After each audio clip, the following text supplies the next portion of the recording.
हरिवंश। महाराज जी, इस शरीर से पाप हो गया है। पति से द्वेष भावना के कारण मैंने पर पुरुष से संबंध बना लिए थे। अब मुझे बहुत जलन हो रही है, मैं पाप कर दिया। महाराज जी, इस पाप का स्वीकार करती हूँ, बट अब यही तो आज के वातावरण में यही सब बातें फैल रही हैं। इसीलिए तो कहते हैं कहीं ना कहीं आप अध्यात्म से जुड़ी हैं, तभी आपके हृदय में जलन हो रही। नहीं, लेकिन किसको जलन होती है? किसको जलन होती है? ये तो मनोरंजन माना जा रहा है आज के समाज में। पर अगर हो सके तो लौटो, अपने पति की तरफ भगवत भाव लाओ। चाहे जैसा पति हो, अंदर बधिर क्रोधी अति दीना, ऐसे उपति कर किए अपमाना, नारी पाव जमपुर दुख नाना, जो शास्त्र कहता है। अगर हमारा पति अंधा है, हमारा पति किसी अंग विहीन है, हमारा पति कमजोर है, तो भी हमें अपने पति का ही सेवन करना चाहिए, पर पुरुष का सेवन नहीं करना चाहिए। पति से द्वेष क्यों? अच्छा, आज की ऐसी स्थिति बनती जा रही है, अब पति दूसरी स्त्री से प्यार कर रहा है तो कहती है लो फिर हम तुमको दिखाती हूँ, वो दूसरे पुरुष से प्यार कर रहे हैं। अब करे तो क्या करे? मतलब जब तक दोनों पक्ष नहीं संभलेंगे तब तक एक पक्ष को कैसे संभाला जा सकता है? अब पत्नी देख रही कि उसका पति जो है वो उसके सामने किसी दूसरी स्त्री को लेके घर आ रहा है, अब वो क्या करे? समस्या, मतलब ऐसी समस्याएं पड़ जाती हैं कि कुछ अच्छी बच्चियां चलना चाहती हैं अच्छे से, लेकिन ऐसी परिस्थिति होती है, जैसे उसने कहा कि हम अपने पति के द्वेषवश, तो किन्हीं कारणों से द्वेष हुआ ना, तो उसको भी लगता है अच्छा तुम ऐसा कर रहे हो तो फिर हम ऐसा करके दिखाते। लेकिन हमें लगता है हमें अपने चरित्र को पावन रखना चाहिए, चरित्र को दूषित नहीं करना चाहिए। अब भगवान की शरण में हो, नाम जप करो, नाम कीर्तन करो, आगे से ऐसी गलती मत करना। अगर पति के ऐसे आचरण हैं जिनके द्वारा आपको दुख पहुंचता है तो भले आप उस दुख को सह ले, लेकिन आप गंदा आचरण ना करें। हमें तो यही लगता है आप अपने जीवन को भगवान की शरण में रखकर पवित्र रखें, और अगर हो सके तो अपने प्यार से पति को वश में करें। ऐसा प्यार प्रस्तुत करें कि पति तुम्हारे अनुकूल हो जाए। ऐसा नहीं है, बहुत से बिगड़ेलों को स्त्रियों ने सुधार दिया, बहुत से बिगड़ेलों को सुधार दिया अपने प्यार के वशीभूत होकर। तो हमें लगता है हमें सुधरना चाहिए, गंदे आचरणों की तरफ हमें नहीं बढ़ना चाहिए। पति प्रेम ही भगवान की तरफ बढ़ा सकता है, व्यभिचार नहीं। व्यभिचार तो नरक ले जाएगा, पक्की बात समझ लो। पंडित विजय शर्मा जी, अजमेर से। राधे राधे। राधे राधे महाराज जी। गुरुदेव, एक जिज्ञासा है कि शास्त्रों में आत्मा को नित्य, शुद्ध, बुद्ध, मुक्त एवं अनादि स्वरूप कहा गया है। यदि आत्मा अनादि है, उसमें कोई मल वासना या द्वेष नहीं है, तो फिर ये वासना, मोह, राग, द्वेष जैसे संस्कार उसमें कैसे और कब आए? हाँ, बच्चा जैसे स्थूल शरीर है ना, ऐसे एक सूक्ष्म शरीर है, फिर कारण शरीर है। कारण शरीर जो स्थूल और सूक्ष्म का निर्माता है, सतोगुण, रजोगुण, तमोगुण से उसकी सृष्टि है कारण शरीर की। त्रिगुणात्मिका माया के मिश्रण को ही कारण शरीर कहते हैं, जिसे स्वभाव कहा गया है। लेकिन जो सूक्ष्म शरीर है उसमें जो मन है, बुद्धि है, चित्त है, और चौथा जो अहंकार है, उस अहंकार में आत्मा भ्रमवश अपना मैंपन कर लिया, मेरापन कर लिया। बस इसी से उसको जन्म मरण की प्राप्ति होती है।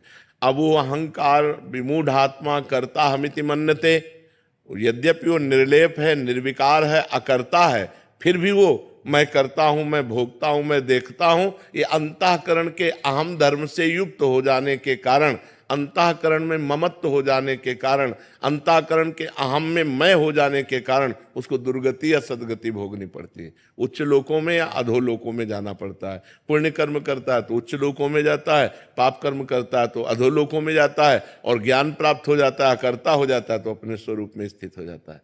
समझ पा रहे हो आप? श्री शुक्ला जी, अयोध्या जी से। राधे वल्लभ। गुरुदेव, आपके चरणों में कोटि कोटि प्रणाम। गुरुदेव, अंतरात्मा की आवाज और कामना जनित मन की आवाज को कैसे पता करें कि अंतरात्मा परमात्मा की आवाज कौन सी है विकट प्रतिकूल परिस्थिति में? जो अंतरात्मा शास्त्र प्रमाणित आदेश करे वो तो अंतरात्मा की आवाज है, और जो इंद्रियों को लेकर भोगों की इच्छा प्रकट करे वो मन की आवाज है। जैसे आप किसी स्त्री की तरफ हेरे तो अंदर से आएगा गलत है, क्योंकि शास्त्र आज्ञा करता है पर स्त्री की तरफ दोष दृष्टि से नहीं देखना चाहिए, तो अंदर से आज्ञा गलत है, ठीक नहीं है। अब आप अपने मन की आवाज सुन लिए लेकिन अंतरात्मा की आवाज नहीं सुने तो आपकी दुर्गति हो जाएगी। अंतरात्मा की आवाज शास्त्र प्रमाणित होगी, मतलब सत्य होगी, मंगलमय होगी, पर उसको वही मान सकता है जो नाम जप करता है कि नहीं, हमारा हृदय नहीं कहता मैं ऐसा करूं। और अगर कहीं भूल चूक से गलती हो गई तो जलेगा हृदय और दोबारा नहीं करेगा। तो अंतरात्मा जो भगवान की आवाज होती है वो शास्त्र प्रमाणित होती है, मतलब निष्पाप आवाज होती है, उसमें पाप कभी नहीं हो सकता। और जो पाप की आवाज होती है वो मन की आवाज होती है कि चलो ऐसा कर लेते हैं, चलो ये खा लेते हैं, चलो ये देख लेते हैं, चलो ये भोग लेते हैं। वो अंदर से वासना जो उत्पन्न करता है वो मन करता है। और जो निर्वासनिक आवाज होती है, ये गलत है, वो परमात्मा की आवाज होती है। अंदर विराजमान परमात्मा सबके, वो उसकी आवाज होती है। तो जी जैसे विषम परिस्थिति में तुरंत पता नहीं चल पाता है, ऐसे प्रतिकूल परिस्थिति आई तो फिर तो प्रतिकूल परिस्थिति आई तो आप एकाग्र हो और परमात्मा से पूछो, उसी समय एकाग्र हो कि हे प्रभु मेरे अंदर प्रेरणा करो, मैं इस विपत्ति से कैसे निकलूं, या मुझे ऐसी सामर्थ्य दीजिए कि मैं इस विपत्ति को सह लूं। दोनों बातें हैं। अगर विपत्ति आई है तो मुझे सहने की सामर्थ्य दो, या इस विपत्ति से निकलने की सामर्थ्य दो। भगवान से प्रार्थना करो, जरूर वो अवश्य सुनेंगे और किसी न किसी रूप में। मान लो आप अंदर की बात नहीं समझ पाते हो तो बाहर से किसी न किसी रूप में आके आपको समझा देंगे। कोई शास्त्र की बात आ गई, कोई क्लिप संत के प्रवचन की निकल पड़ी, या अंदर से बात आ गई, या कोई व्यक्ति आके समझाने लगा, वो परमात्मा ही होगा जो आपको समझाएगा उस समय। विपत्ति के समय हमको एकाग्र होकर केवल भगवान का आश्रय लेना चाहिए। अगर भगवान का आश्रय लिया तो विपत्ति विपत्ति नहीं रह जाएगी। आदमी तभी आश्रय लेता है जब कोई आश्रय नहीं रह जाता। ये सबसे बड़ी गलती है। विपत्ति आते ही भगवान का आश्रय नहीं लिया जाता, फोनों का आश्रय लिया जाता है। उनका फोन नंबर लगाओ, उस व्यक्ति से मिलो। जब सब जगह निराशा होती है तब आखिरी में भगवान, जैसे द्रौपदी जी, पहले 5 पतियों का भरोसा, फिर सभापतियों का भरोसा जो भीष्मादि द्रोणाचार्य आदि, फिर अपने बाहु का भरोसा, फिर अपने दांतों का भरोसा। जब देखा अब कुछ नहीं, तब श्री कृष्ण का भरोसा। और जहां श्री कृष्ण का भरोसा वहां विपत्ति नहीं रहती। वस्त्र रूप में भगवान वस्त्रावतार हो गया, खींचते खींचते दुशासन हार गया, पर यहां से वस्त्र नहीं हटा पाया। इसलिए विपत्ति आते ही सबसे पहले हमें भगवान का सुमिरन करना चाहिए, भगवान से प्रार्थना करनी चाहिए। कमल शर्मा जी, गुरुग्राम से। राधे राधे महाराज जी। महाराज जी, किसी भी बात को जानने का और मानने में क्या फर्क है? श्री जी, जानने में बुद्धि प्रधान होता है, मानने में हृदय प्रधान होता है। जो बुद्धि प्रधान साधक होगा वो मानने पे नहीं होगा, वो तर्क की कसौटी पर कस करके फिर जान करके मानेगा, ये बुद्धि प्रधान। और जो भाव प्रधान है, हृदय प्रधान है, वो मान करके जान जाएगा अपने आप। हम किसी बात को जाने और उसे कैसे माने, जानते हैं? शास्त्र, तस्मात् शास्त्रम प्रमाणम ते, वो बात शास्त्र युक्त है कि नहीं, वो महापुरुषों द्वारा माननीय है कि नहीं। ऐसा नहीं कि हम अपने बुद्धि कसौटी में कस लिया और वो बात हाँ हो गई तो हम उसे करेंगे, नहीं। तस्मात् शास्त्रम प्रमाणम ते कार्य अकार्यो व्यवस्थितो, कार्य और अकार्य की व्यवस्था शास्त्र में की गई। शास्त्र और संत प्रमाणित बात है तो हम उसे मानते हैं, शास्त्र और संत प्रमाणित बात नहीं है तो हम जानने पर भी नहीं मानते हैं, क्योंकि हमारी बुद्धि अभी परमात्मा प्राप्त नहीं है, अभी अशुद्ध है, त्रिगुण माया के अंतर्गत है, सतोगुण रजोगुण तमोगुण के अंतर, त्रिगुणातीत नहीं। त्रिगुणातीत बुद्धि में न संशय होता है और न किसी और प्रमाण की जरूरत होती है, वो भगवत स्वरूप होती है। लेकिन जब तक त्रिगुण के अंतर्गत है तब तक हमें शास्त्र और संतों के वचनों का आश्रय लेना होगा कि हमारे अंदर जो बात आ रही है, जो हम बात जान रहे हैं, वो सही है कि नहीं। यहाँ तक कि बड़े बड़े सिद्धों को इस बात के लिए प्रमाणित करना पड़ा है कि हमारे अंदर जो बात आ रही है, जो हमने तप के द्वारा प्राप्त किया, ये वही बात है कि नहीं है। तो भगवान व्यासदेव जी के पास श्री सुखदेव जी गए और कहा, भगवान जो मुझे बोध हुआ है वो सही हुआ है या अभी कुछ उसमें कचाई है? तो उन्होंने कहा, इस बात का प्रमाण तो विदेहराज जनक देंगे। आप जनक जी, सुखदेव जी के गुरु हैं जनक जी। तो श्री सुखदेव जी महाराज पहुंचे और जनक जी त्रिकालज्ञ महापुरुष थे, वो जान गए कि मुनि अपनी स्थिति को प्रमाणित करने के लिए आए हैं।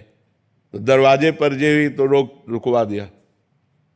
7 दिन 7 रात्रि वही दरवाजे पे खड़े रखा और रोज पूछते थे। उनके चेहरे पर कोई शिकन, कोई भाव, बोले नहीं, जैसे आए थे वैसे खड़े। बोलो, किसी व्यक्ति को दरवाजे के ही खड़ा रखा जाए, कोई उत्तर न दिया जाए 7 दिन 7 रात, तो गुस्सा नहीं आ जाएगा? लेकिन वो बिल्कुल शांत रहे। 7 दिन के बाद उनको महल भेज दिया। वहां नई नई सब 16-18 वर्ष की सुकुमारी लड़कियां उनकी सेवा में लगा दी। अब जनक जी राजा है और ये महाराज तो परमहंस है, दिगंबर रहते थे, नंग धड़ंग, 16 वर्ष की अवस्था। 7 दिन 7 रात्रि उन 9 कुमारियों की सेवा में रहने पर भी कोई बोले जैसे गेट के बाहर थे वैसे ही महल के अंदर है, उनमें कोई फर्क नहीं। तब जनक जी आए और कहा, मुनि तुम्हें वो स्थिति प्राप्त है जिस स्थिति को ब्रह्मबोध कहते हैं। तो उसके लिए भी प्रमाणित करने के लिए गुरु की जरूरत पड़ी ना। तो हमारे अंदर कोई भी जानने में बात आती है तो शास्त्र संत सदगुरुदेव से प्रमाणित होनी चाहिए। विवेक जी मुरादाबाद से। राधे राधे राधे महाराज जी। महाराज जी, कर्म समर्पण में किन किन बातों का ध्यान रखना चाहिए? अनजाने में जो पाप हो जाते हैं, समझ नहीं आता समर्पित करें या नहीं? पाप नहीं तो लॉकर में कबाड़ जमा करोगे क्या? बैंक के लॉकर में कबाड़ थोड़ी जमा किया जाता है। सोना चांदी रुपया पैसा कीमती वस्तुएं जमा की जाती हैं। तो भगवान की बैंक में अगर कबाड़ जमा करोगे तो यही लौट के मिलेगा, बहुत ज्यादा करके। तो जब पाप हो जाए तो हमें प्रायश्चित करना चाहिए। भगवान नाम कीर्तन करना है, गंगा स्नान करना है, या तीर्थों में भ्रमण करना है, या जैसे गजेंद्र मोक्ष का पाठ है, और भी भगवान नाम विष्णु शास्त्र नाम भगवान नाम है उनका गायन करो, और शपथ पूर्वक कि ये जो गलती हो गई दोबारा हमसे नहीं होगी, पाप ऐसे नष्ट करो, और जो पुण्य और अच्छे कार्य हैं वो भगवान को समर्पित कर दो। पाप कर्म नहीं होना चाहिए। बहुत अगर पाप कर्म जब समर्पित करोगे तो कई गुना बढ़कर उसका फल मिल जाएगा। तो इसलिए हमको नहीं, हमें पाप कर्म को नष्ट करना है। तो नाम संकीर्तनम यस्य सर्व पाप प्रणाशनम, भगवान के नाम का संकीर्तन समस्त पापों का नाश कर देता है। तो उस समय नाम संकीर्तन करो, और ये नियम लो कि आज से जो गलती हुई वो हम दोबारा नहीं करेंगे। अब लो नशानी अब ना नशे हो, अब तक हुआ अब आगे नहीं करेंगे। समझ पा रहे हैं आप? कर्म समर्पण करते हैं, हमारी जो गलतियां हो जाती हैं मानसिक मुझे जैसी हो, तो गुरुदेव के चरणों में क्षमा करके समर्पण कर सकते हो? नहीं, मानसिक तो गलती का कोई प्रभाव नहीं पड़ेगा। कलि कर एक पुनीत प्रतापा, मानस पुण्य होई और नहीं पापा। मानसिक पाप हो जाता है तो कलयुग में उसे दंड नहीं मिलता है, लेकिन क्रिया ना होने पावे। और जो शारीरिक पाप है तो तुम्हें उपाय बताया ना, हाँ, इस स्तोत्रों का गान करके, नाम कीर्तन करके, व्रत उपवास करके, गंगा स्नान करके अपने पाप को नष्ट कर दे, उसे भगवान को समर्पित न करे। मुन्ना शंकर पांडे जी। जय श्री राधे राधे महाराज जी। महाराज जी, हमारे प्रिया प्रीतम तो कन कन में विद्यमान है, मगर फिर भी ब्रज संग ब्रजवासियों पर तो उनकी विशेष कृपा। अगर हम 3-4 दिन के लिए अगर वृंदावन धाम वास आते हैं तो अपनी प्रेम लक्षणा भक्ति को और प्रगाढ़ करने चाहिए, ब्रजवासियों की मधुकरी मांग सकते हैं महाराज जी? विरक्तों के लिए ठीक है ये। गृहस्थ ऐसा कर सकते हो कि 500 रुपए की सब्जी, दाल, आटा, चावल, घी लेके उनको दे दिया, फिर एक दिन भोजन पा लिया। 100, 200, 500 की सामग्री ला के दे दी, फिर भोजन मांग कि आज हमको भोजन दे, वो ठीक। नहीं तो विरक्त बाबाजियों के लिए मांगने का विधान है, गृहस्थ को मांगने का विधान नहीं है। अपनी कमाई का खाओ। अगर 100 रुपये का भोजन लिया तो 200-300 रुपये का हम सामग्री दे दी, ऐसे तो ठीक रहेगा। ऐसा शास्त्र जैसा, शास्त्र माधुकरी वृत्ति, भिक्षा मांग, भीख मांग के खाना, ये संतों के लिए है, गृहस्थ के लिए नहीं। गृहस्थ को देना चाहिए। आप गृहस्थी में रहते हैं तो धाम आए हैं, 4 ब्रजवासियों के घर 1-1 किलो आटा दे दिया ऐसा, और फिर 4 रोटी ले ली तो चलेगा, लेकिन ऐसे नहीं। समझ पा रहे ना? ऐसे नहीं। डॉक्टर मनीष शर्मा जी। महाराज जी, आप कह रहे हैं कि आप एक प्लास्टिक सर्जन हैं। महाराज जी, एक्सीडेंट और गंभीर रूप से जले हुए मरीज जिनका बचना असंभव सा हो जाता है, उनके उद्धार के लिए महाराज जी मैं क्या प्रयास कर सकता हूँ? नाम जप करते हुए, और उनको नाम जप दे दिया कि औषधियों से तो आपका हम रक्षा नहीं कर पाए आपकी, लेकिन भगवान नाम 100, 200, 500 जो जपे वो दे दिए जाओ, ये तुम्हारा उसका पक्का मंगल होगा, पक्का मंगल होगा। भगवान का एक नाम भी अगर किसी को दे दिया जाए तो वो भारी पड़ जाता है।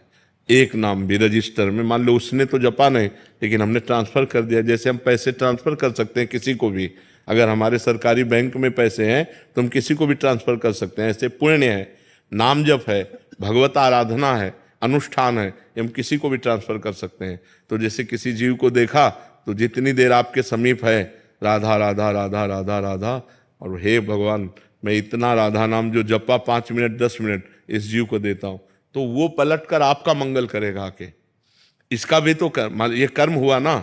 जैसे आप कोई कहे कि यार इतनी मुश्किल से तो भगवान का नाम जपा जाता है, और 100 नाम मान लो जपा, तो हम अपने लिए ना रखकर दूसरे को दे दिया, तो जो 100 नाम आपको लाभ देते वो तो 100 नाम भर ही लाभ देंगे, लेकिन संख्या 100 की जब नाम की आपको दूसरे को दान कर दी तो 1000 गुना बढ़कर वो पलट कर आपका मंगल करेगा। आकर के जरूर करना चाहिए। नाम जप ही भगवान का ऐसा है जो जीव का परम मंगल कर सकता है। माता जी ने कहा था मैं इसलिए भगवान का नाम लेके ऑपरेशन करने। हाँ बिल्कुल बिल्कुल बिल्कुल बिल्कुल। गिरजा शाह जी।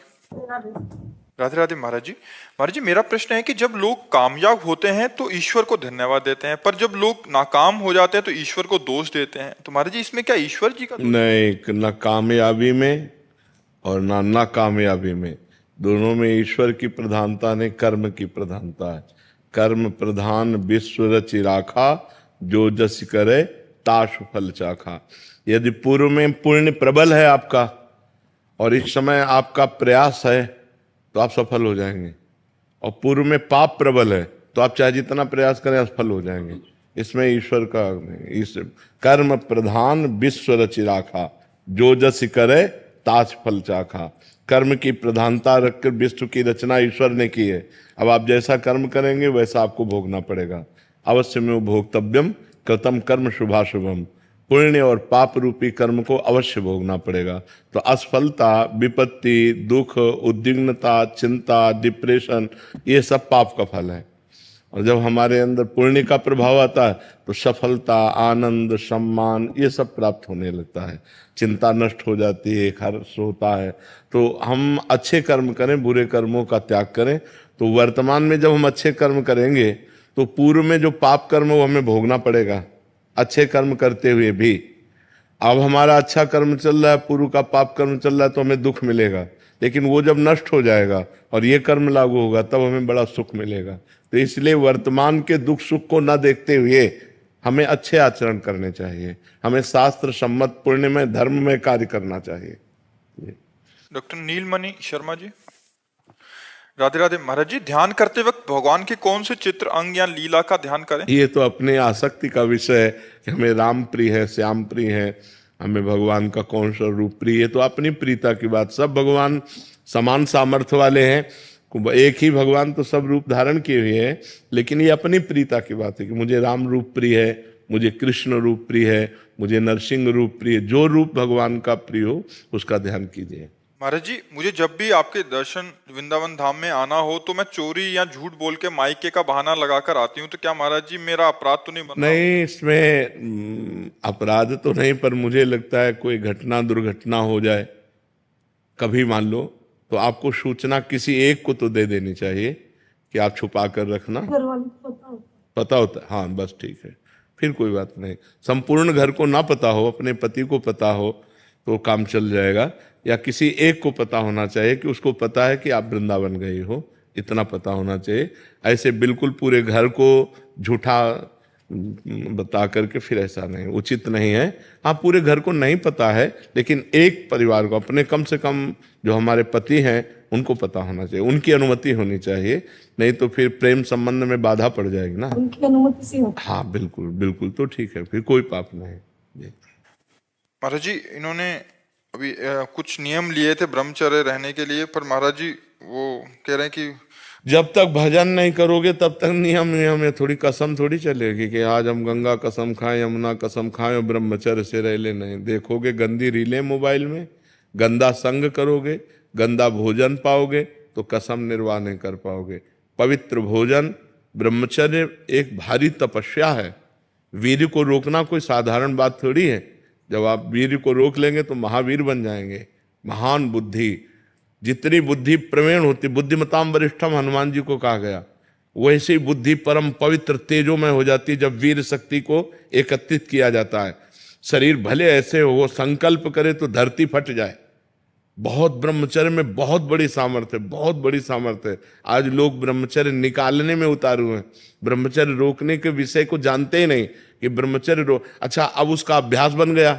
जैसे आपने हस्तमैथुन का अभ्यास बना लिया तो आप सोते सोते हस्तमैथुन कर लेंगे, आपको बाद में पता चलेगा जब क्रिया हो जाएगी। अभ्यास योग युक्तेन, अभ्यास, गलत अभ्यास किया और ऐसे जैसे भजन का अभ्यास करो तो सोते सोते भगवान का नाम जप होने लगता है।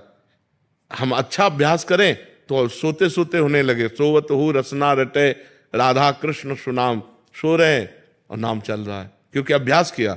ऐसे सो रहे हैं तो गलत आचरण, कसम क्या करेगी। नहीं महाराज जी, कुछ समय से नियम आपकी कृपा से सुधार हुआ है, लेकिन दिन में तो नाम मंत्र के बल से बच जाते हैं, रात में सोते समय ऐसा हो जाता है। क्योंकि हम बता रहे हैं ना, अभ्यास गलत हो गया ना, अभ्यास गलत हो। भगवान से प्रार्थना करो किसी तरह रोको।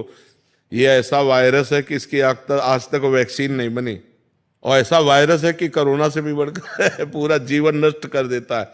छोटे छोटे बच्चे इस वायरस के शिकार हो रहे हैं, बड़ों की तो बात जाने दो। और अब ज्यादा सहयोग मिल रहा है मोबाइल से। बच्चे सर्च करते हैं, गंदी बातें देखते हैं तो उनको आवेश आता है, हस्तमैथुन के द्वारा आवेश शांत करते हैं। बहुत हानि है, बहुत हानि है। कोशिश करो। महाराज जी, क्रिया तो आपकी कृपा से रुक गई है, लेकिन आयुर्वेदिक औषधि का सेवन करो। किसी आयुर्वेद वैद्य से मिलिए, कुछ ऐसी औषधियां आती हैं जो शरीर को पुष्ट करती हैं, वीर्य को पुष्ट करते हैं। धीरे धीरे अंतराय बनता चला जाए, 1 महीने बाद फिर 15 दिन और बढ़ गए। तो ग्रस्त में रहते हैं तो एक ही कमरे में, कभी तो उसमें अब देखो, पत्नी के संयोग को तो शास्त्र आदेश करता है, धर्म पूर्वक महीने में 1 बार, जो हमारा शास्त्र आदेश करता है, महीने में 1 बार पत्नी के संयोग का, जब वो मासिक धर्म से युक्त होकर पवित्र हो जाती है, उस सप्ताह में, पवित्र सप्ताह में फिर ये संयोग का शास्त्र आदेश करता है महीने में 1 बार। वो कोई पाप नहीं है और उसमें आपके शरीर की कोई हानि नहीं है। लेकिन हस्तमैथुन कोई कोई तो कई कई बार दिन में करता है, ये सब हानिकारक है। आप केवल इस पर आ जाइए कि महीने में 1 बार पत्नी से संयोग कीजिए और ठीक ब्रह्मचर्य से रहिए और औषधि लीजिए, जिससे स्वप्न दोष आदि ना हो या हस्तमैथुन आदि ना हो, तो संयम से चलिए।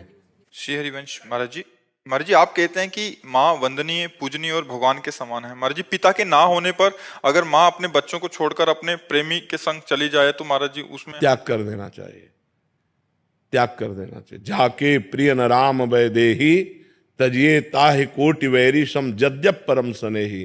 तजो पिता प्रहलाद विभीषण बंधु भरत महतारी गुरुबल तजो कंत ब्रज बनितन भे मुद मंगलकारी। छोड़ देना चाहिए, ऐसी माँ को त्याग देना चाहिए। माँ ही नहीं कहना चाहिए, दूरी बना लेनी चाहिए। जो व्यभिचार में प्रवृत्त है वो कोई भी हो, जाके प्रिय न राम वैदेही तजिए ताहि कोटि वैरिशम जद्यप परम सनेही। भरत जी ने कभी कैकेयी जी को माँ नहीं कहा दोबारा। जब उन्होंने सुना कि मेरा पक्ष लेकर भगवान राम को 14 वर्ष का वनवास और इसी वियोग में महाराज दशरथ जी के प्राण निकल गए, तो जिंदगी में मां नहीं कहा, पापिनी आज के बाद कभी तेरा मुख नहीं देखूंगा। कैकेयी जी से भरत जी ने कहा, पापिनी आज के बाद तेरा कभी मुख नहीं देखूंगा और कभी जीवन में मां नहीं कहूंगा। भरत जी ने कभी नहीं कहा। महाराज जी, अगर आने की चेष्टा करे तो नहीं मिलना चाहिए। हम तुम्हारे आचरण अपवित्र है, हम नहीं, तुम्हें ब्रह्मचर्य से रहना चाहिए। जब पिता पधार गए तो माँ को जो वैधव्य जीवन है वो शास्त्र के अनुसार व्यतीत करना चाहिए। जबकि तुम्हारे जैसे पुत्र हैं तो बिल्कुल उनको धर्म से चलना चाहिए। के बाद महाराज जी, मेरी बहन की भी डेथ हो गई उनके ही सदमे में। और संसार के तो ये सब, इसका नाम जानते हो क्या है? माया मृत्यु लोक। यहाँ सब मरेंगे, यहाँ सब मरेंगे, कोई नहीं बचेगा। हाँ, नंबर है। जैसे कसाईवाड़े में पशु बंधे हरा चारा खा रहे, पंखे की हवा में है, उनको लग रहा है यार बड़ा वीआईपी हमारा। सो नहीं नहीं, वीआईपी नहीं, नंबर आएगा तो गड़ासा चलेगा। ऐसे ही हम लोग हैं। जब नंबर आया, किसी का एक्सीडेंट, किसी का दिल फेल, किसी का ये, किसी का वो, कोई कहता है क्या कि काल ने मार दिया? नहीं, सबको मारता है। ये नाम ही मृत्यु लोक है।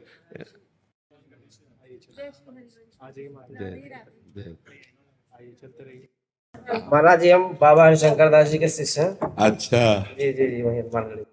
आपके लिए प्रसाद लेके आए थे। बहुत शुक्रिया।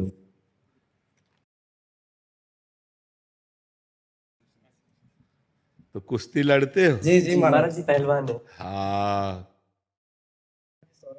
हाँ। कुड़नी में जी जी बाबा हरिशंकर दास जी गए।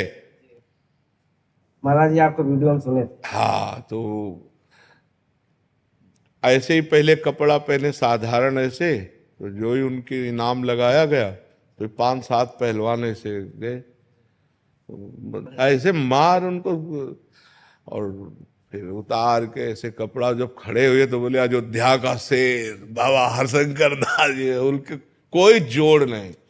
हाँ, पर बाल ब्रह्मचारी महान महाराज जी का शरीर पूरा हो गया 2017 में। हाँ, 2017 में पूरा हो गया। हाँ, नहीं, हमें बहुत अच्छा लगता है, हमें लगता है कि 150 बच्चे तो होंगे ही पहलवान।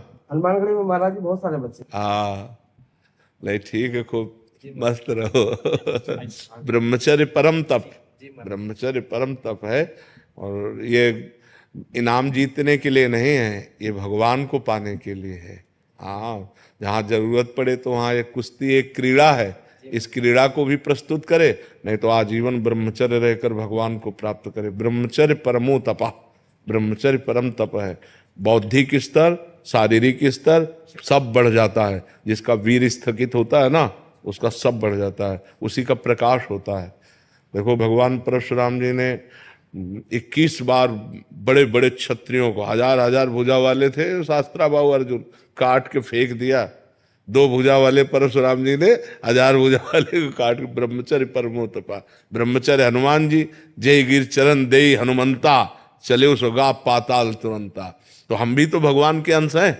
अगर कहते हैं हनुमान जी तो भगवान के अंश है, तो हम भी तो भगवान के अंश। ममई वांसो जीव लोके जीव भूता सनातना, हम भगवान के अंश। ब्रह्मचर्य से रहे, वो दंड बैठक मारे, भगवान का नाम जप करे। नहीं, हाँ, धन्यवाद, बहुत अच्छा लगा मिल करके।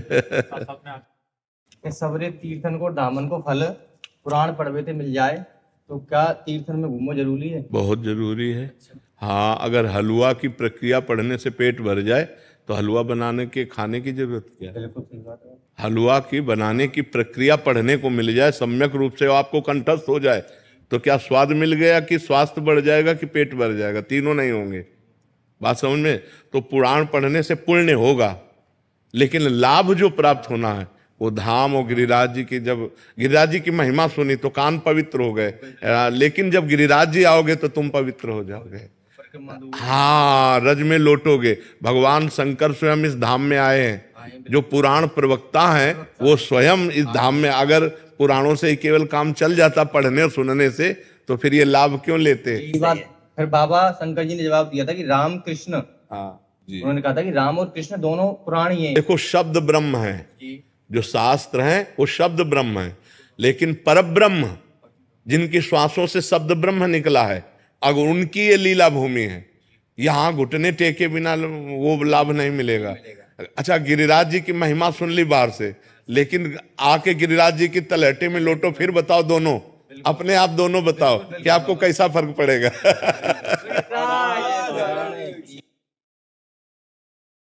साहिल बंसल जी। राधे राधे गुरु जी। राधे राधे महाराज जी। महाराज जी, मेरा प्रश्न है कि एक छात्र को क्या करना चाहिए जब उसका परीक्षा के अंतिम प्रयास हो और सभी प्रयास करने के बाद भी परिणाम उसके पक्ष में ना आए, तो ऐसे हम ऐसा मानने के लिए तैयार नहीं है कि यदि हमारी पढ़ाई सही है और हमारा परिणाम विपरीत आएगा। आज तक नहीं आया, किसी भी पक्ष में नहीं आया, परिणाम अनुकूल ही आएगा। हम मनुष्य हैं, परमात्मा के अंश हैं। अब हम इधर उधर रील देखेंगे, गेम खेलेंगे, ब्रह्मचर्य नष्ट करेंगे और पढ़ाई में ध्यान नहीं देंगे, और फिर हम उसको कहें प्रयास, तो हम उसे प्रयास नहीं मानते। जब तक ब्याह ना हो तब तक छात्र को ब्रह्मचर्य का पालन करना चाहिए। अभी पीछे बैच में एक सज्जन ने यही प्रश्न किया था कि आज हमारी समाज जो है वो मानवताहीन होती चली जा रही। बिल्कुल मानवताहीन, बिल्कुल वो सही प्रश्न कर रहे थे। आप दृश्य देखो, क्राइम बढ़ता चला जा रहा है। मतलब ऐसी ऐसी बातें आ रही हैं जो दिमाग नहीं कहता कि ऐसा कैसे हो सकता है। नए नए बच्चे जिनको ब्रह्मचर्य रहना चाहिए वो व्यभिचार में प्रवृत्त हो चुके हैं। एक गर्लफ्रेंड फिर ब्रेकअप, एक गर्लफ्रेंड फिर ब्रेकअप, ये सब क्या चल रहा है? अब इसके बाद तुम कहो कि तुम्हारी बुद्धि शुद्ध रहे, तुम पढ़ाई में बहुत अच्छे नंबर लाओ। अच्छे नंबर ले भी आओगे तो तुम्हारी सांसारिक और पारलौकिक उन्नति तुम्हारे को लाभ नहीं दे पाएगी। तुम चिंता, उद्वेग, भय इससे युक्त हो जाओगे, क्योंकि पाप कर्म कर रहे हो। मान लो आपके ग्रंथ तो इतने इतने हो सकते हैं, हमारे मोटे इतने इतने ग्रंथ हैं। उपनिषद देखो, महाभारत देखो, 6-6 खंडों में, और शास्त्र तो भरे पड़े हैं ना। तो अब जिस विषय में लगे उस विषय में लगे, अब लगने की बात है, हमारा जो विषय है उस पर हम लगन लगाए तो उसी का आज लाभ मिल रहा है कि आप कहीं से प्रश्न करो, कुछ भी प्रश्न करो, आप पीछे शास्त्रों में जो पढ़े और जो अनुभव फटाक से उसका उत्तर आ जाता है। अगर हम पढ़े ना हो तो उत्तर कहाँ से आवे? तो हमारी तो रोज परीक्षा होती है, अब हमको थोड़ी पता अगला प्रश्न कौन होने वाला है, और उसका तुरंत उत्तर चाहिए। उसका उत्तर ये थोड़ी कि रुको रुको थोड़ा हम पढ़ लेने, तुरंत उत्तर। उस शास्त्र से वो तुरंत कनेक्शन फिट हो जाएगा। अमुक शास्त्र में इसका उत्तर ये लिखा हुआ था, उसका शब्दावली भले बदल जाए लेकिन बात वही होगी। तो आप लोगों की पढ़ाई की तो एक नियत ग्रंथ है, एक नियत पढ़ाई है कि साल भर आप इस विषय को तैयार कीजिए और फिर आपको उसमें उत्तीर्ण होना है। तो बहुत सरल बात है, 365 दिन आपको तैयार करना है और उसको अगर हम मानसिकता में बैठा लें तो कंठस्थ कर ले, हमें नकल की जरूरत थोड़ी है। और अगर हम सही उत्तर देंगे तो हमें लगता है हम फेल कैसे हो सकते हैं। मास्टर बेईमानी तो करते नहीं, वो तो उत्तर जो जांचने वाले हैं वो तो सही उत्तर में सही टिक ही लगाएंगे, गलत तो लगाएंगे नहीं। तो हमारी कमजोरी दूर होनी चाहिए, हम ब्रह्मचर्य से रहें, कोई नशा ना करें, माता पिता का आदर करें, भगवान का नाम जप करें और स्वाध्याय करें। अगर उन्नति ना हो जाए तो हमसे बता दो। अब आज के लड़के पढ़ाई में कम ध्यान देते हैं, मनोरंजन में ज्यादा ध्यान देते हैं। गर्लफ्रेंड, नशा करना, अर्थ किसी तरह आए मनमानी आचरण करना, पार्टीबाजी करना, इससे पढ़ाई थोड़ी होती है। पढ़ाई तो बहुत दैन्य एक साधना है। पढ़ाई जो पढ़ना एक साधना है, जब तक वो साधना के रूप में नहीं करोगे तब तक विद्या एक सरस्वती जी तुम्हारे माइंड में कैसे बैठेंगे। तो इसलिए सही आचरण करो और निराश मत हो, नाम जप करो। प्रोफेसर डॉक्टर सोहन चौधरी जी। जी, आप कह रहे हैं कि आजकल भारत और विश्व भर के अनेक युवा तनाव, अवसाद, हिंसा, नशा और कट्टरवाद की ओर बढ़ रहे हैं। महाराज जी, इसमें मानवता को शांति और हाँ देखो, मानवता तभी आएगी भाई जब हम धर्म से चलेंगे। अधर्म, ये सब अधर्म के लक्षण जितने आप कहे ना, और जब तक हम शास्त्र और संत गुरुजनों का संग नहीं करेंगे तब तक धर्म क्या है ये हमें पता नहीं चलेगा। तो आज का हमारा जो युवा पीढ़ी समाज है, ये जो बाहरी कल्चर आ चुका है, girlfriend, boyfriend, live in relation, ये बहुत हानिकारक है। पहले था कि हमारी इज्जत है, जिस पुरुष का वरण किया उसी के साथ, अन्यथा वो ब्रह्मचर्य से रहते, वो अपनी इज्जत समझी जाती थी। आज मनोरंजन है, लड़के लड़कियां शराब पीते हैं, मनोरंजन करते हैं। मतलब कैसे बताएं कि कितना हमारा समाज गिरता चला जा रहा है। जो बाप से बच्चे सुरक्षित चाहिए वो बाप से ही बच्चे सुरक्षित नहीं रह पा रहे। तो आज हमारे समाज में जो अध्यात्म की हीनता है वही गलत रास्तों में चले जा रहे हैं। हम प्रणाम करते हैं कि कलयुग में भी लोग इतना संत के प्रति श्रद्धा रखने लगे हैं, इतने संत की बातें मानने लगे, ये हम एहसान मानते हैं। बकाया जब तक हमारे समाज में अध्यात्म का प्रकाश नहीं होगा तब तक ये सुधरना बहुत कठिन है। छोटी छोटी धनराशि के लिए हत्या करने में उनको संकोच नहीं लगता। मोटरसाइकिल से जा रहे हैं, बगल से कोई महिला जा रही है, ऐसे खींचा, वो मुंह भरा गिर गई, घसीटती हुई जा रही, उसको कोई पीड़ा नहीं, अपनी माँ बहन जैसे उसको कोई पीड़ा नहीं है। तो ये जो समाज में बढ़ गया है, इसके लिए अध्यात्म चाहिए और अध्यात्म का प्रभाव होता है। यहीं आकर के हजारों लोग बोल चुके कि हम आपसे मिलने 2 वर्ष बाद आए हैं, लेकिन हम 2 वर्ष से अपना सुधार कर चुके, हम शराब छोड़ चुके, हम गंदे आचरण छोड़ चुके, हम ऐसे बहुत से ऐसे लोग हैं। तो अध्यात्म के शब्द उनके कान में पड़े और जादू कर दिया, उनके जीवन का परिवर्तन कर दिया। तो यदि हम संत संग करें, शास्त्र स्वाध्याय करें, गुरुजनों की सेवा करें, माता पिता के चरण स्पर्श करके उनकी आज्ञा में रहें, अभी जीवन सुधर जाए। लेकिन सुधार बहुत कठिन होता जा रहा है, क्योंकि बच्चे बच्चियां जो नई पीढ़ी है वो बहुत बुरी तरह गिरती चली जा रही। मतलब व्यभिचार की हद हो रही, मतलब गंदगी की तरफ हम बढ़ते चले जा रहे हैं। हमें यह समझ में नहीं आ रहा कि हम अपना चरित्र नष्ट कर रहे हैं, अपने जीवन को नष्ट कर रहे हैं, उसे मनोरंजन समझा जा रहा है। अच्छा, अब सच्चिदानंद सुख तो है नहीं इनमें, इन भोगों में सुख तो सच्चिदानंद है नहीं, एक क्षणिक मात्र का लगता है। अब उसको लगता है इसमें नहीं, इसमें, इसमें नहीं, इसमें। अब उसमें की मदान्धता के लिए अब नशा चाहिए, तो हुक्का पीना, शराब पीना, ड्रग्स लेना। अब नशा के लिए पैसा चाहिए, माता पिता के साथ अभद्र व्यवहार करना, दूसरी जगह क्राइम करना, वो बड़ा मतलब धीरे धीरे वो क्रम से नष्ट होते ही चले जाते हैं। हमें लगता है समाज को सुधरने के लिए संत संग करना चाहिए, शास्त्र स्वाध्याय करना चाहिए, इसके बिना सुधार नहीं हो सकता। मति कीरति गति भूति भलाई जब जे जतन जहां जे पाई, सो जानो सत्संग प्रभाव, लोकों वेद न आनो पाओ। लोक और वेद में और कोई उपाय नहीं है। यदि हमें अच्छे संतों का संग मिले जो भगवान के मार्ग में सही चल रहे हैं, तो निश्चित हमारा सुधार हो जाए। नहीं तो समाज को सुधारने के लिए और क्या है, ना तो भगवान का डर रह गया है और ना कानून का डर रह गया है, अब सब मनमानी आचरण।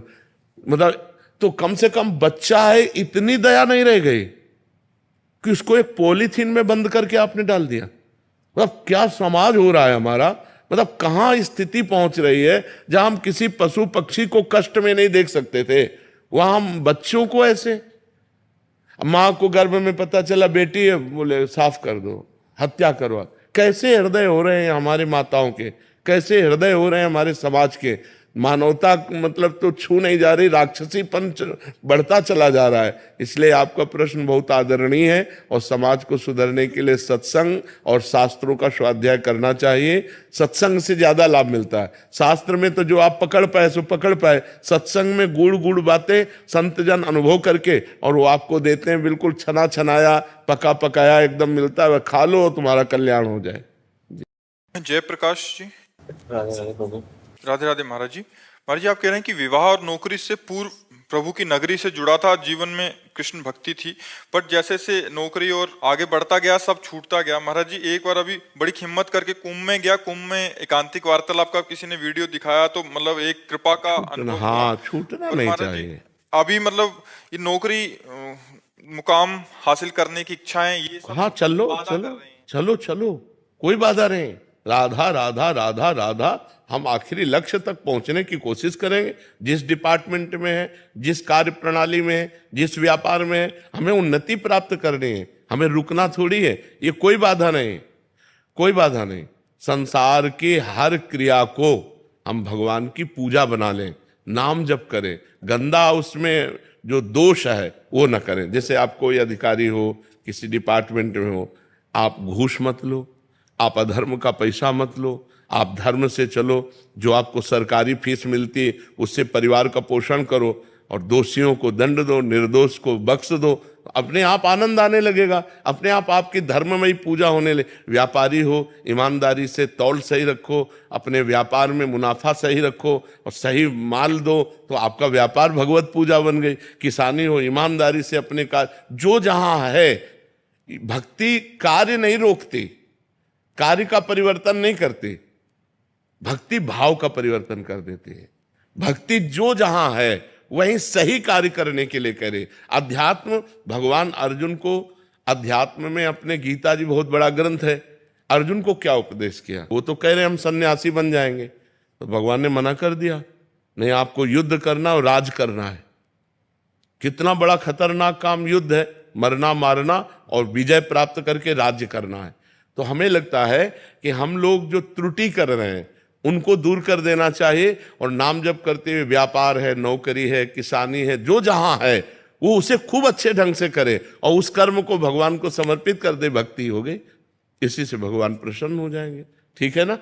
अब कभी कभी इधर उधर की बातें भी ऑफिस में होती उनको काटना चाहिए ना। फिर सुबह शाम को बहुत पछतावा होता है, नहीं, सुबह जाने का मन नहीं करता। देखो, जब हम नाटक में जाते हैं, नाटक कोई हमको करना पड़े रोल, तो रोल को रोल की तरह रखना चाहिए, सत्य नहीं मानना चाहिए।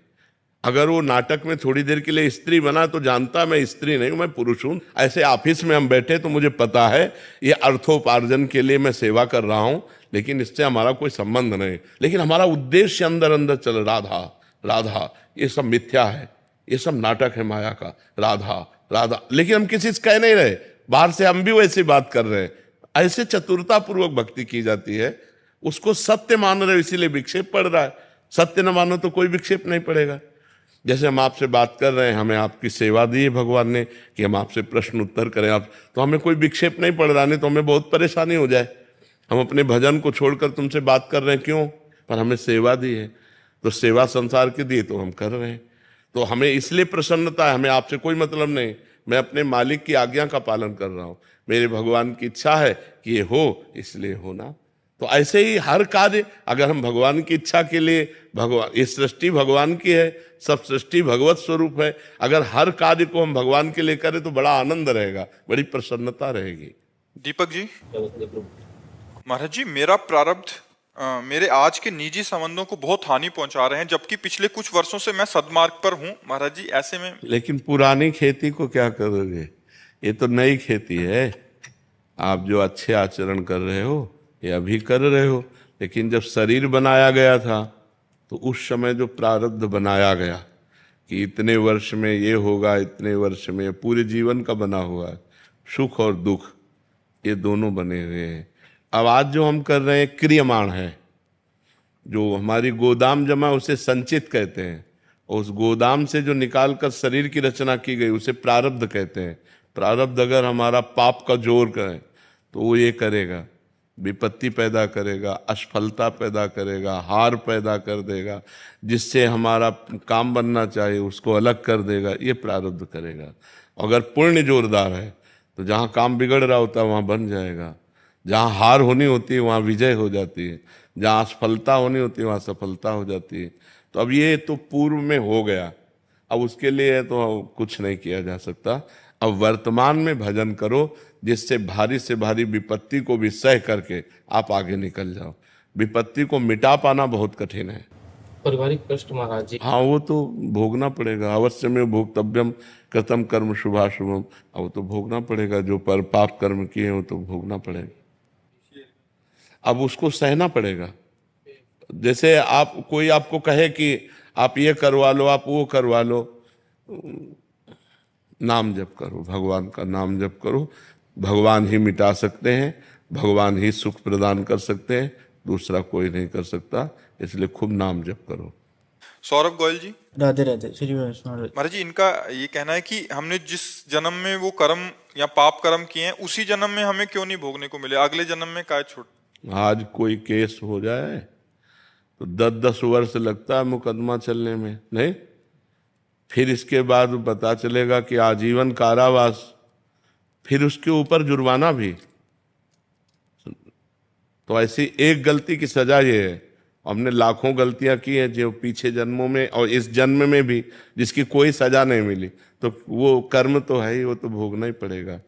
भाई आप पैंट शर्ट उतार करके धोती साया पहन लीजिए तो आपकी पहचान थोड़ी मिट जाएगी।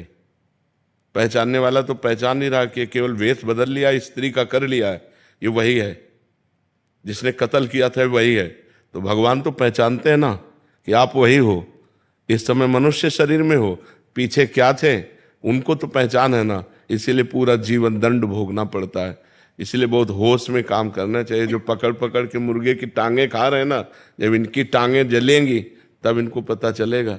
इसलिए मना करते हैं, मांस मत खाओ, शराब मत पियो, किसी को दुख मत दो, पाप मत करो, नाम जप करो, अच्छे आचरण करो, तो तुम सदैव सुखी रहोगे। माना पीछे हमसे गलती हो गई तो हम भोग रहे हैं, लेकिन आगे तो हमारा अच्छा रहेगा। अब आगे हम क्यों बर्बाद करें, तो आगे को संभालो और पीछे वाले कर्मों का जो भोग आवे, नाम जप करके धैर्य पूर्वक उसे भोग लो। समझ रहे हो ना जी। महक वर्मा जी, अंबाला से। राधे राधे महाराज जी। महाराज जी, हम जैसे महापाप आत्माओं का आप जैसे भगवत स्वरूप महापुरुषों के साक्षात दर्शन करने का भावार्थ क्या है महाराज जी? भगवान की कृपा। अब मोहि भाव भरोस हनुमंता, बिनु हरि कृपा मिले नहीं संता। जब भगवान कृपा करते हैं तब संत समागम दे देते हैं। सुत दारा धन लक्ष्मी पापियों के घर होए, संत समागम हरि कथा तुलसी दुर्लभ दोए। यदि संतों का संग और भगवान की चर्चा सुनने को मिल रही तो समझो ये दुर्लभ बात भगवान की कृपा से हो गई। जब द्रवहि दीन दयालु राघव तो साधु संगति पाइए। जब रघुनाथ जी कृपा करते हैं, राम जी कृपा करते हैं, तब संतों का संग देते हैं। संतों के संग का मिलने का मतलब है अब हमारी बन जाएगी। संतों का संग मिलने का प्रतीक है कि अब हमारी उन्नति होने वाली है। आध्यात्मिक उन्नति होने वाली है। अब हमारे दुर्गुण दुराचारों का नाश होने वाला है। अब हमारे पापों का अंत हो जाएगा और हमें अनंत भगवान के सुख की तरफ घसीटा जाएगा, क्योंकि संत मिले, इसका मतलब अब हमारा मंगल होने वाला है। तभी विभीषण जी कहते हैं कि लंका में रहते हुए जब हनुमान जी के दर्शन में बोले अब मोहि भा भरोसा हनुमंता, अब भरोसा हो गया कि भगवान ने मुझे स्वीकार कर लिया है, क्योंकि बिनु हरि कृपा मिले नहीं संता। अगर राम जी कृपा न किए होते तो तुम न मिलते। विभीषण जी को लंका में भरोसा हो गया। तो हमें जो संत समागम मिलता है ये भगवान की कृपा से मिलता है। पर जी संत समागम होने के बाद हम किन किन सावधानियों को उनकी आज्ञा का पालन करें, उनके जो वचन है, जैसे अभी कहा मांस मत खाओ, शराब मत पियो, गंदे आचरण मत करो, पवित्र आचरण करो। अब इतने को स्वीकार कर लो, आपका जीवन उन्नतिशील हो जाएगा। आपका जीवन, आपका भविष्य, आपका परलोक सब आनंदमय हो जाएगा। देखो, जो हम पाप कर्म करते हैं, यहाँ की सरकार जाने ना जाने, हमारी सरकार एक एक तुम्हारी क्रिया को देख रही है और इतनी प्रवीण है कि वो आपके एक एक छोटी हरकत का भी फल मिलेगा। वो हरकत अच्छी है या बुरी, उसका फल आपको मिलेगा। और एक एक सेकंड का, एक एक मिनट का, एक एक हरकत का आपका फल है। आप जो भी कर रहे हो उसका फल है। अब अगर पाप कर रहे हो तो उसका दुख फल है, विपत्ति फल है, हार है, पराजय है। अगर पुण्य कर रहे हो तो जय है, आनंद है, सुख है। तो पुण्य करो, चाहते सुख हो और करते पाप हो, इसलिए परिणाम में दुख भोगना पड़ता है। तो जो संतों के वचन हम सुने, उनको आचरण में उतारे, यही संत संग का फल है कि जो हम सुने उनको आचरण में उतारे। पर मन महाराज जी बार बार प्रेरित करता है उन्हीं विषयों की। नाम जप, अगर हम नाम जप कर रहे हैं तो हम लड़ सकते हैं अपने मन से, हम मन की प्रेरणा को मार सकते हैं। अगर मन की तरंग को नहीं मार पाए तो हमें मार डालेगा, फंसा देगा। जितनी जेल भरी है वो सब मन की तरंग वालों की भरी है। नहीं रोक पाए मन को, गलत आचरण किए, नहीं रोक पाए क्रोध को, हिंसा कर दिए तो जेल में सड़ रहे हैं। और जेल पूरे कर्मों को भोग का नहीं है, वो किसी एक कर्म का फल है। पूरे कर्मों का भोग बड़ी जेल है, नरक, वहां भोगना पड़ेगा। इसलिए पाप कर्म तो करो मती, खूब अच्छे कर्म करो, नाम जप करो, दूसरों को सुख पहुंचाओ जिससे तुम्हें आनंद की, माता पिता की सेवा करो, बुजुर्गों की सेवा करो जिससे तुम्हें आनंद मिले, सुख मिले। यश मदान जी। राधे राधे। राधे राधे महाराज जी। महाराज जी, क्या भगवान से ऊपर भी कोई है? अगर नहीं है तो कर्मों को भोगना ही क्यों पड़ता है महाराज जी? जन्म लेना ही क्यों पड़ता है? क्यों? कानून जो बना हुआ है उन्हीं के द्वारा बनाया हुआ है। अगर आप उस कानून में गलत हो तो आप पिटोगे कि नहीं पिटोगे, फंसोगे कि नहीं फंसोगे, जेल जाओगे कि नहीं जाओगे? कर्म तो भगवान की मर्जी से ही होता है। नहीं, हमारी मर्जी नहीं। हाँ, तुम्हारी मर्जी से। भगवान ने आके कहा था तुमसे शराब पियो, भगवान ने तुमसे कहा था मुर्गा खाओ। भगवान ने हमें पैदा ही क्यों करा? क्यों? सही पूछो तो भगवान ने पैदा करके कृपा की है, आनंद के लिए पैदा किया है। हम आनंद ले, हम गलत मार्ग में क्यों जा रहे हैं? भगवान अब ये प्रश्न कह दे कि हमें बाप ने पैदा क्यों किया, हमारे बाप को भगवान ने पैदा क्यों किया, ये कोई प्रश्न है? आप बताओ, ये कोई प्रश्न है? भजन ही क्यों करना पड़ता है? नहीं, आप ये बताओ, ये कोई प्रश्न है? हमें क्यों पैदा किया ये प्रश्न नहीं है। हम जो पैदा हुए अब हमें क्या करना चाहिए ये प्रश्न होना चाहिए ना। भगवान ने हमें पैदा किया, फिर यार पूरी इस प्रश्न का महत्व क्या रहेगा? फिर पूरी इस नौटंकी का महत्व क्या रहेगा? पूरा जगन नाटक जो फैला हुआ है भगवान का। हाँ, भगवान ने पैदा किया है, धर्म से चलो, दोनों मार्ग बना दिए। जैसे दिन है, रात है, अच्छा है, बुरा है। अब आप बुरे मार्ग में जाओगे तो बुरा फल मिलेगा, अच्छे मार्ग में जाओ तो अच्छा फल मिलेगा। लेकिन वो भगवान तुम्हें बहुत प्यार करते हैं। तुमने कोई ऐसा कर्म नहीं किया था कि तुम्हें सुअर कुत्ता ना बना करके मनुष्य बनाया। ये उनकी कृपा है। अब हम उनकी कृपा का दुरुपयोग करके गंदे आचरण करेंगे तो फिर हमारे दुष्परिणाम तो आएगा ही आएगा, नहीं आएगा? और सही पूछो तो भगवान ने तुम्हें पैदा नहीं किया, भगवान खुद तुम बने हैं। तुम कौन हो? भगवान का अंश हो ना, लेकिन उसको तो नहीं जानते ना। इतने बड़े शरीर में वो है, लेकिन तुम दर्पण देख के इसी को मैं मान रहे हो, उस अंश को तो कभी देखा नहीं। अगर उस अंश की तरफ बढ़ो तो प्रश्न ही खत्म हो जाएगा कि भगवान ने मुझे क्यों पैदा किया। भगवान ने नहीं पैदा किया, भगवान स्वयं बहुत रूपों में बन गए। एको हम बहुत श्यामा, भगवान का अंश का मतलब होता है भगवत स्वरूप हो। भगवान का अंश कोई कमजोर थोड़ी होगा, वो भी भगवान ही है। लेकिन हम भगवान से विमुख हो गए, भगवान को भूल गए और माया में फंस गए। अब कहते भगवान ने माया ही क्यों बनाई? क्यों का तो अंत नहीं है, क्यों का कोई अंत नहीं है। अगर हम सुलझना चाहें तो भगवान ने माया बहुत आनंद में बनाई। देखो माया में जल बना है, हमारे प्यास बुझाने के लिए जल है। माया में अन्न बना है, हमारी भूख बुझाने के लिए अन्न है। हम मुर्गा क्यों खाएं? हम पशु पक्षियों को क्यों खाएं? 56 प्रकार के भोग, 36 व्यंजन बनते हैं। अब गलत करोगे तो फिर गलत भोगना पड़ेगा। भगवान ने बहुत अच्छा सब कुछ बनाया है। अगर घर में शौचालय ना हो तो घर पूरा अधूरा माना जाएगा? नहीं माना जाएगा। पूरा घर तभी है जब रसोई भी है और शौचालय भी है। ऐसे ही भगवान ने बुरा और अच्छा सब कुछ बनाया है। लेकिन आप बुरे मार्ग में जाओगे तो बुरा फल मिलेगा, अच्छे मार्ग में जाओगे तो अच्छा फल मिलेगा। कर्म करने की आपको स्वतंत्रता है। कर्म करने के लिए भगवान ने आपको परतंत्र नहीं बनाया, आप स्वतंत्र हैं। कर्म करके भोगने के लिए परतंत्र हो।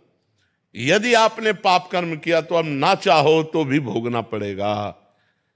कर्म करने के लिए स्वतंत्र हो, आप जो चाहो कर सकते हो, लेकिन उस कर्म का परिणाम भोगने के लिए स्वतंत्र नहीं हो। उसके ऊपर ईश्वर का शासन रहेगा।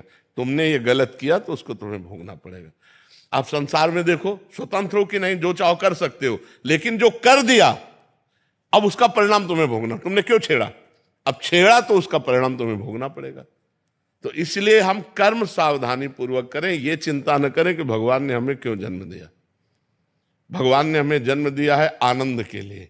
हम आनंद के, भगवान आनंद समुद्र है ना, तो आनंद लेने के लिए। लेकिन हम गलत मार्गों में आनंद ढूंढ रहे हैं, शराब में आनंद ढूंढ रहे हैं, पराई माता बहनों में आनंद ढूंढ रहे हैं, हम मांस खाने में आनंद ढूंढ रहे हैं, हम गंदे आचरणों में, हिंसा में आनंद। ये दुर्गति का कार्य है। समझ पा रहे आप? स्नेहिल गुप्ता जी ऑस्ट्रेलिया से। राधे राधे महाराज जी, आपके चरणों में कोटि कोटि प्रणाम। महाराज जी, सच्ची भक्ति क्या है और ये कैसे प्राप्त की जा सकती है? भगवान में निरंतर स्थिति रहना, मन और बुद्धि की, सच्ची भक्ति है। अर्थात अखंड भजन, तन्मया स्थिति सच्ची भक्ति का स्वरूप है। तदर्पिता अखिलाचारिता तद्स्मरणेन परम व्याकुलतेति।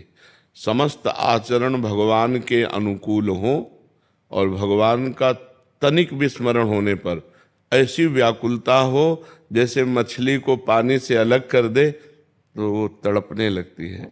ऐसे हम परम व्याकुलते थे। त्रिभुवन की राज्य लक्ष्मी देने पर भी जो आधे पल के लिए भी भगवान का विस्मरण न करे वो सच्चा भक्त है। एक क्षण भी भगवान का भजन न छूटे, ये सच्ची भक्ति का स्वरूप है। और इस भक्ति को प्राप्त करने के लिए संतों का संग करे, संतों की आज्ञा का पालन करे, शास्त्रों का स्वाध्याय करे, पाप आचरण ना करे, भगवान की लीला कथा सुने, भगवान का नाम जप करे, भगवान की मूर्ति विराजमान करके सेवा करे। इससे भक्ति की प्राप्ति हो जाएगी। गौरव शर्मा जी। राधे महाराज, जय श्री राम। राधे राधे महाराज जी। महाराज जी, आपके एकांतिक में सुना था कि मन के द्वारा संतों से बात कर सकते हैं, तो मन बहुत खुश हुआ कि आपसे बात हो सकती है। महाराज जी, हमें वो पद्धति बताइए जिससे हर समय। पहले आप हमें मन दीजिए, हमारा मन और आपका मन एक हो जाए तभी तो बात होगी। ऐसे बात हो जाएगी? ब्लूटूथ सिस्टम होता है ना, मोबाइल में होता है ना अभी कनेक्शन ही नहीं तो पहुंचे तो कैसे पहुंचे? अभी कनेक्शन ही नहीं ना, कनेक्शन हो तब तो पहुंचे ना। आपके मन का कनेक्शन हमारे मन से हो जाए, हमारे मन का कनेक्शन आपके मन से हो जाए, तो यहाँ जो स्फुरित होगा वो आप में आ जाएगा, आप जो स्फुरित करेंगे वो यहाँ आ जाएगा। इस कोटि का प्रेम तो बड़ा दुर्लभ है। किसी संत से, किसी गुरुदेव से ऐसा प्रेम हो जाए कि हम अपना मन उनको दे दें। हमारी कोई रुचि नहीं, हमारी कोई इच्छा नहीं, हमारी कोई चाह नहीं, हर समय उनकी आज्ञा के अनुसार चल रहे हैं। मन गुरुदेव को समर्पित कर दिया, तन गुरुदेव को समर्पित कर दिया। अब उनके मन में जो चलेगा हमारे मन में आ जाएगा, जो हमारे मन में होगा वो गुरुदेव के मन में चला जाएगा। इस कोटि का समर्पण होने की बात है। हमने कई बार देखा, एक हमारी सेवा में थे, रसोई सेवा में, वो हमें बना के पवाते थे। अब हम ऊपर से सोचते आ रहे हैं कि अगर आज श्री जी के लिए ये बनाते तो अच्छा था। नीचे उतर के आए, तो कहा श्री जी का भोग क्या बनाया है? बोले ये बना है, वही जो हम सोच रहे थे। एक बार नहीं, सैकड़ों बार ऐसा, पर उसका कोई नहीं, किसी से संपर्क नहीं, सीधे राधा वल्लभ जी जाना, भजन करना और बस चुपचाप हमारी सेवा में। तो जो हम सोच रहे हैं वही उसके मन में आ रहा है। पूरा समर्पण होने पर ही ऐसा हो सकता है। जब तक पूरा समर्पण हो जाए तो गुरु की कोई छोटी सी वस्तु भी आसपास हो तो तुम्हें पता चल जाएगी। गुरु के मन की तो बात जाने दो। अमीर खुसरो जी पूरे समर्पित महापुरुष थे। उनके गुरुजी दिल्ली आए हुए थे, तो किसी गरीब ने सुना कि बहुत सिद्ध फकीर हैं, अगर ये कृपा करें तो धन मिल जाए, क्योंकि गरीबी में धन की ही आवश्यकता होती है। बेटी का ब्याह था, तो वो गए, उन्होंने दंडवत की और कहा बाबा बेटी का ब्याह है, कोई कृपा कर दो। तो उनका परसों आना टाल दिया। अब बाबा के पास क्या रखा है? संत सिद्ध हैं तो उनके पास रुपया थोड़ी रखा है।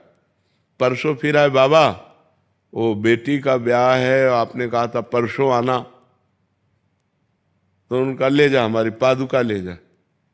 लकड़ी की पादुका थी, कहा पादुका ले जा। अब कोई सोने से थोड़ी मड़ी थी।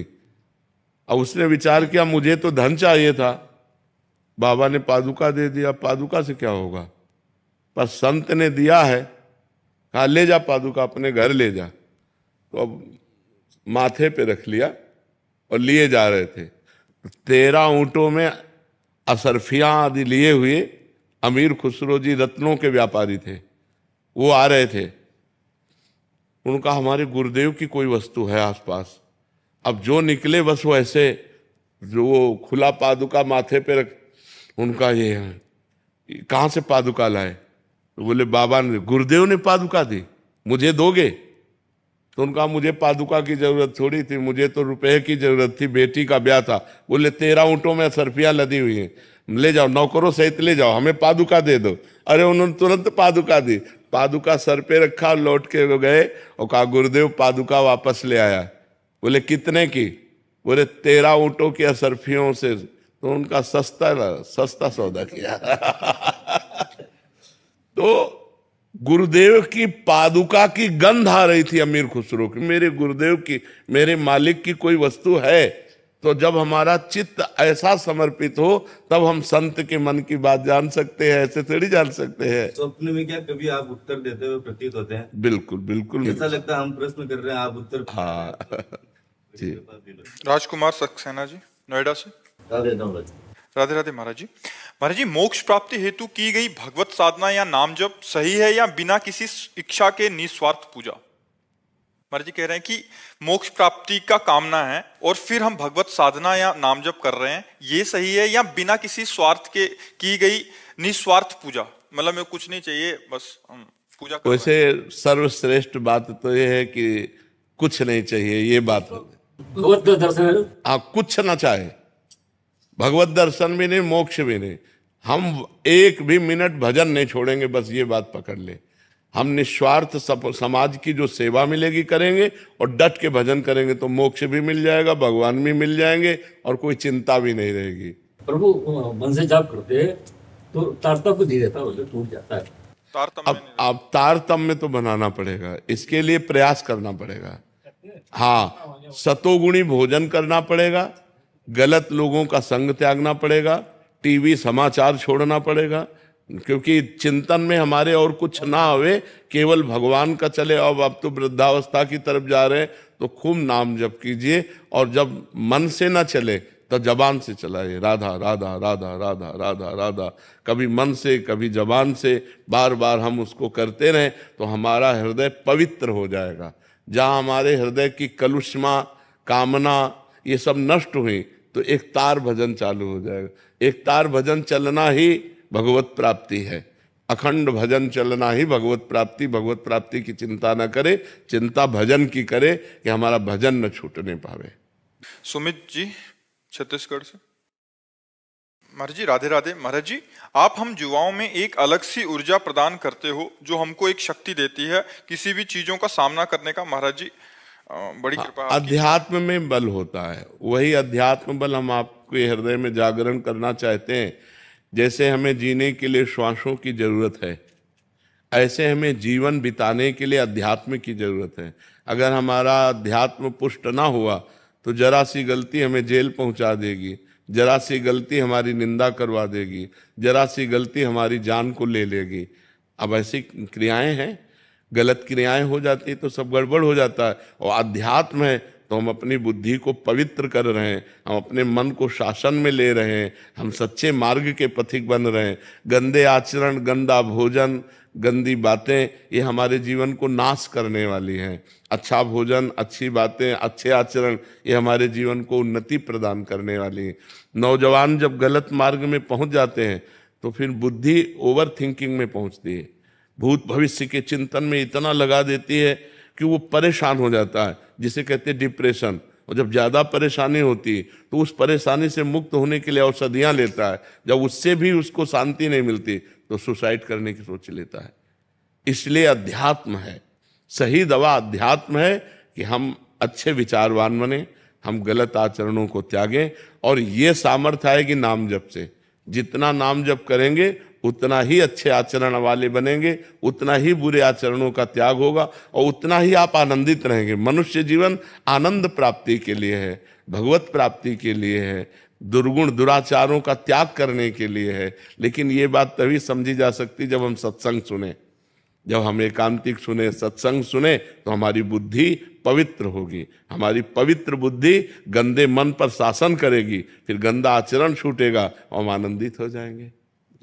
महाराज जी, इनका प्रश्न था कि हम अपने लक्ष्य की प्राप्ति के लिए अटूट मेहनत करते करते जब जीवन में उतार चढ़ाव आए तो महाराज जी उसका सामना कैसे करें? नाम जप, नाम जप है आपके पास तो आपका हृदय शीतल रहेगा। जैसे धनी आदमी है ना, कहीं भी किसी भी बाजार में जा रहा हो उसको कोई फर्क नहीं पड़ता, हमारे पास धन है, जो चीज मन आएगा वो खरीद लेंगे। ऐसे ही हमारे पास नाम जप है, हम बहुत मेहनत कर रहे हैं लेकिन असफलता प्राप्त हो रही पूर्व के प्रारब्ध से।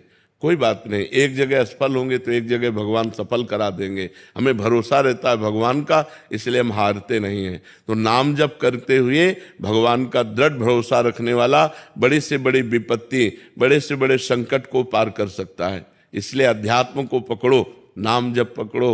भगवत मार्ग के जो सद्गुण हैं वो नाम जप से अपने आप प्रकाशित हो जाते हैं। खूब नाम जप करो। भारती जी जम्मू से, राधे राधे। महाराज जी, भगवत कृपा कैसे होती है? भगवान को पुकारने से, मन वचन कर्म से कपट छोड़कर भगवान का भजन करने से। मन क्रम वचन छाण चतुराई, भजत कृपा करी है रघुराई। अगर हम मन वचन कर्म से छल कपट छोड़कर भगवान का भजन करें तो भगवान की हमारे ऊपर कृपा हो जाएगी। भगवान को पुकारें। भजन करने का मतलब जैसे हम राम राम राम राम, राधा राधा राधा, तो मानो हम प्रभु को पुकार रहे हैं, राधा राधा राधा, हे किशोरी जो हम पर कृपा करो। आप अपनी कृपा से, मैं इस संसार समुद्र में डूब रहा हूँ, आप हमारा उद्धार करो। हे लाडली जू, हमें ऐसी सामर्थ्य दो कि हम आपका निरंतर भजन करें। हे प्रभु, हमें ऐसी कृपा करो हम दूसरों का उपकार करें, हम दूसरों को सुख दे सकें, हम किसी को दुखी ना देखें। जब दुखी देखें तो उसके दुख निवृत्ति के लिए हमें सामर्थ्य दो, हमें वो बल दो कि प्रभु हम परोपकार कर सके। ऐसे प्रार्थना करो, कृपा हो जाएगी। साधना बल जोर का या आश्रय बल जोर? दोनों दोनों। आश्रय लेकर के अगर साधना न करो तो आश्रय नहीं माना जाएगा। साधना करते हुए भगवान की आश्रय वृत्ति, दोनों जरूरी है। जैसे एक पंछी आकाश में जब उड़ता है तो उसके दो पंख होते हैं, अगर वो पंछी दो में एक पंख टूट जाए तो फिर वो यात्रा नहीं तय कर सकता। तो भगवान का भरोसा मतलब आश्रय और साधना। अपना प्रयत्न, जितनी ऊर्जा शक्ति हम में जितनी है वो हम साधना में लगा दें और भगवान का प्रयत्न जो हम कर रहे हैं वो भगवान को समर्पित करते हुए आश्रित रहे। होगा नाथ आपकी कृपा से। लेकिन जितनी हम में ऊर्जा है वो हम सब भगवत मार्ग में झोंक देते हैं। हम तनिक भी प्रमाद नहीं करेंगे, आलस्य नहीं करेंगे, गंदी बात नहीं करेंगे, पूरा प्रयास करेंगे भजन का, पर भरोसा भगवान का है कि हमारे भजन से क्या होगा, भगवान की कृपा से होगा। हे नाथ, प्रयास हमारा है, कृपा आपकी है, ऐसे चला जाता है। नहीं तो अगर हम कह दें कि केवल आश्रय से ही काम हो जाएगा, पर रात दिन फिर जो हमारे अंदर ऊर्जा शक्ति है वो हमें गलत आचरणों में ले जाएगी ना। तो हमको सच्चे आचरणों की साधना करनी है और भरोसा भगवान का रखना है। समझ रहे ना। राजन सिंह जी मथुरा से। महाराज जी, बाबा पूछ रहे हैं कि आप एक मंदिर में गए और वहां एक सूरदास जी मिले, उन्होंने मेरे से पैसे मांगे, मेरे पास पैसे नहीं थे, मैंने मना कर दिया। सूरदास जी ने गुस्सा हो गए और बोले मैं तुझे श्राप देता हूं कि तेरे को कभी नींद नहीं आएगी, ना ही मल मूत्र का त्याग कर पाएगा, जन्म जन्मांतर दुख पाएगा। महाराज जी, इस श्राप से मुक्ति का ऐसे लोगों की बातों का कोई प्रभाव नहीं पड़ता। ऐसा हो तब तो पूरे विश्व को सब लोग त्रासित कर दे। पाखंडी लोग लोगों को परेशान किए हैं। कार से उतरे, दरवाजा खटखटाए और संत वेश में, हम यज्ञ करने जा रहे हैं, हमको इतने 1000 रुपया दो, नहीं दोगे तो तुम्हारा लड़का। और वो घबरा गया कि गृहस्थ आदमी, यार साधु ऐसा, वो साधु हो ही नहीं सकता। जो रुपए के लिए तुम्हें साप दे, जो रुपए के लिए तुम्हें त्रासित करे, जो अपनी कामना तुम्हारे सामने रख दे, वो साधु ही नहीं है। पक्की बात समझो। साधु तुम्हारे हित के लिए, गोस्वामी जी कहते साधु ते होए न कारज हानि। कभी संत से तुम्हारे कार्य की हानि नहीं हो सकती, कभी मंगल भवन भगवान के दास के द्वारा तुम्हारा अमंगल नहीं हो सकता। संत तो दर्शन संभाषण से अमंगलों का नाश करते हैं। संत अमंगल कैसे कर सकते? अब उसके दिमाग में बैठ गया कि सूरदास ने कह दिया तो अब ये कुछ नहीं होता बाबा। उन्होंने कहा था हम मिटा रहे हैं तुम्हारा, ठीक है, समझ में आ गया। हाँ, अब थोड़ा मूंग की दाल और फुल्का पाओ, पूड़ी कचौड़ी मत पाला, नहीं सांप लागू हो जाएगा।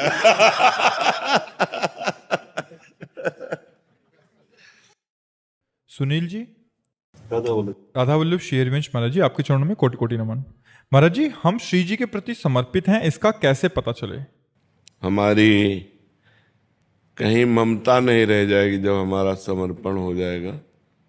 कहीं ममता नहीं, सबकी ममता ताग बटोरी, मम पद मनहि बांध बर डोरी। शरणागति का लक्षण है। जननी जनक बंधु सुतदारा, तनु धन धाम सुहृद परिवारा। सबकी ममता ताग बटोरी, मम पद मनहि बांध बर डोरी। माँ, पिता, पत्नी, पुत्र, देह, कहीं भी ममता नहीं रह जाती। प्रेम होता है, ममता नहीं होती। माँ में भगवत भाव से प्रेम, पत्नी में भगवत भाव से प्रेम। सब में नाते नेह राम के मनियत, सुहृद सुसेव्य जहालो। जितने भी सुहृद हैं, सुसेव्य हैं, सब में भगवत भाव से वो प्रेम करता है, पर ममता कहीं नहीं होती है। उसके अंदर अहंकार नहीं होता, क्योंकि अहम समर्पित हो चुका है, शरणागत हो चुका है। इसलिए उसे कभी भय नहीं लगता, कहीं भी उसे भय नहीं, वो निर्भय हो जाता है, निसंकोच हो जाता है, निश्चिंत हो जाता है। उसमें कोई संशय नहीं रहता, उसमें कोई भगवत विपरीत भावना नहीं रहती। वो बाहर भीतर सब जगह से निर्भय। जैसे बाहरी भय सर्प, बिच्छू, सिंह, दुश्मन, नाना प्रकार के और भी भय, और आंतरिक भय है कहीं मैं काम से भ्रष्ट ना हो जाऊं, कहीं ऐसा ना हो जाए, कहीं वैसा। ना आंतरिक भय ना बाह्य भय। शरणागत होने पर वो दोनों भयों से मुक्त हो जाता है। उसे अपनी चिंता नहीं रहती, किंचन मात्र भी लोक व्यवहार की चिंता नहीं रहती, क्योंकि उसको पता है कि हमारी चिंता का भरण पोषण ठेका ठाकुर जी लिए हुए, मैं उनकी शरण में हूँ। उसे कोई संकोच शोक नहीं रहता, कुछ आवे या कुछ चला जावे। उसको पता है जिसने एक क्षण में अनंत ब्रह्मांडों का सृजन कर दिया वो मेरा स्वामी है, शोक किस बात के।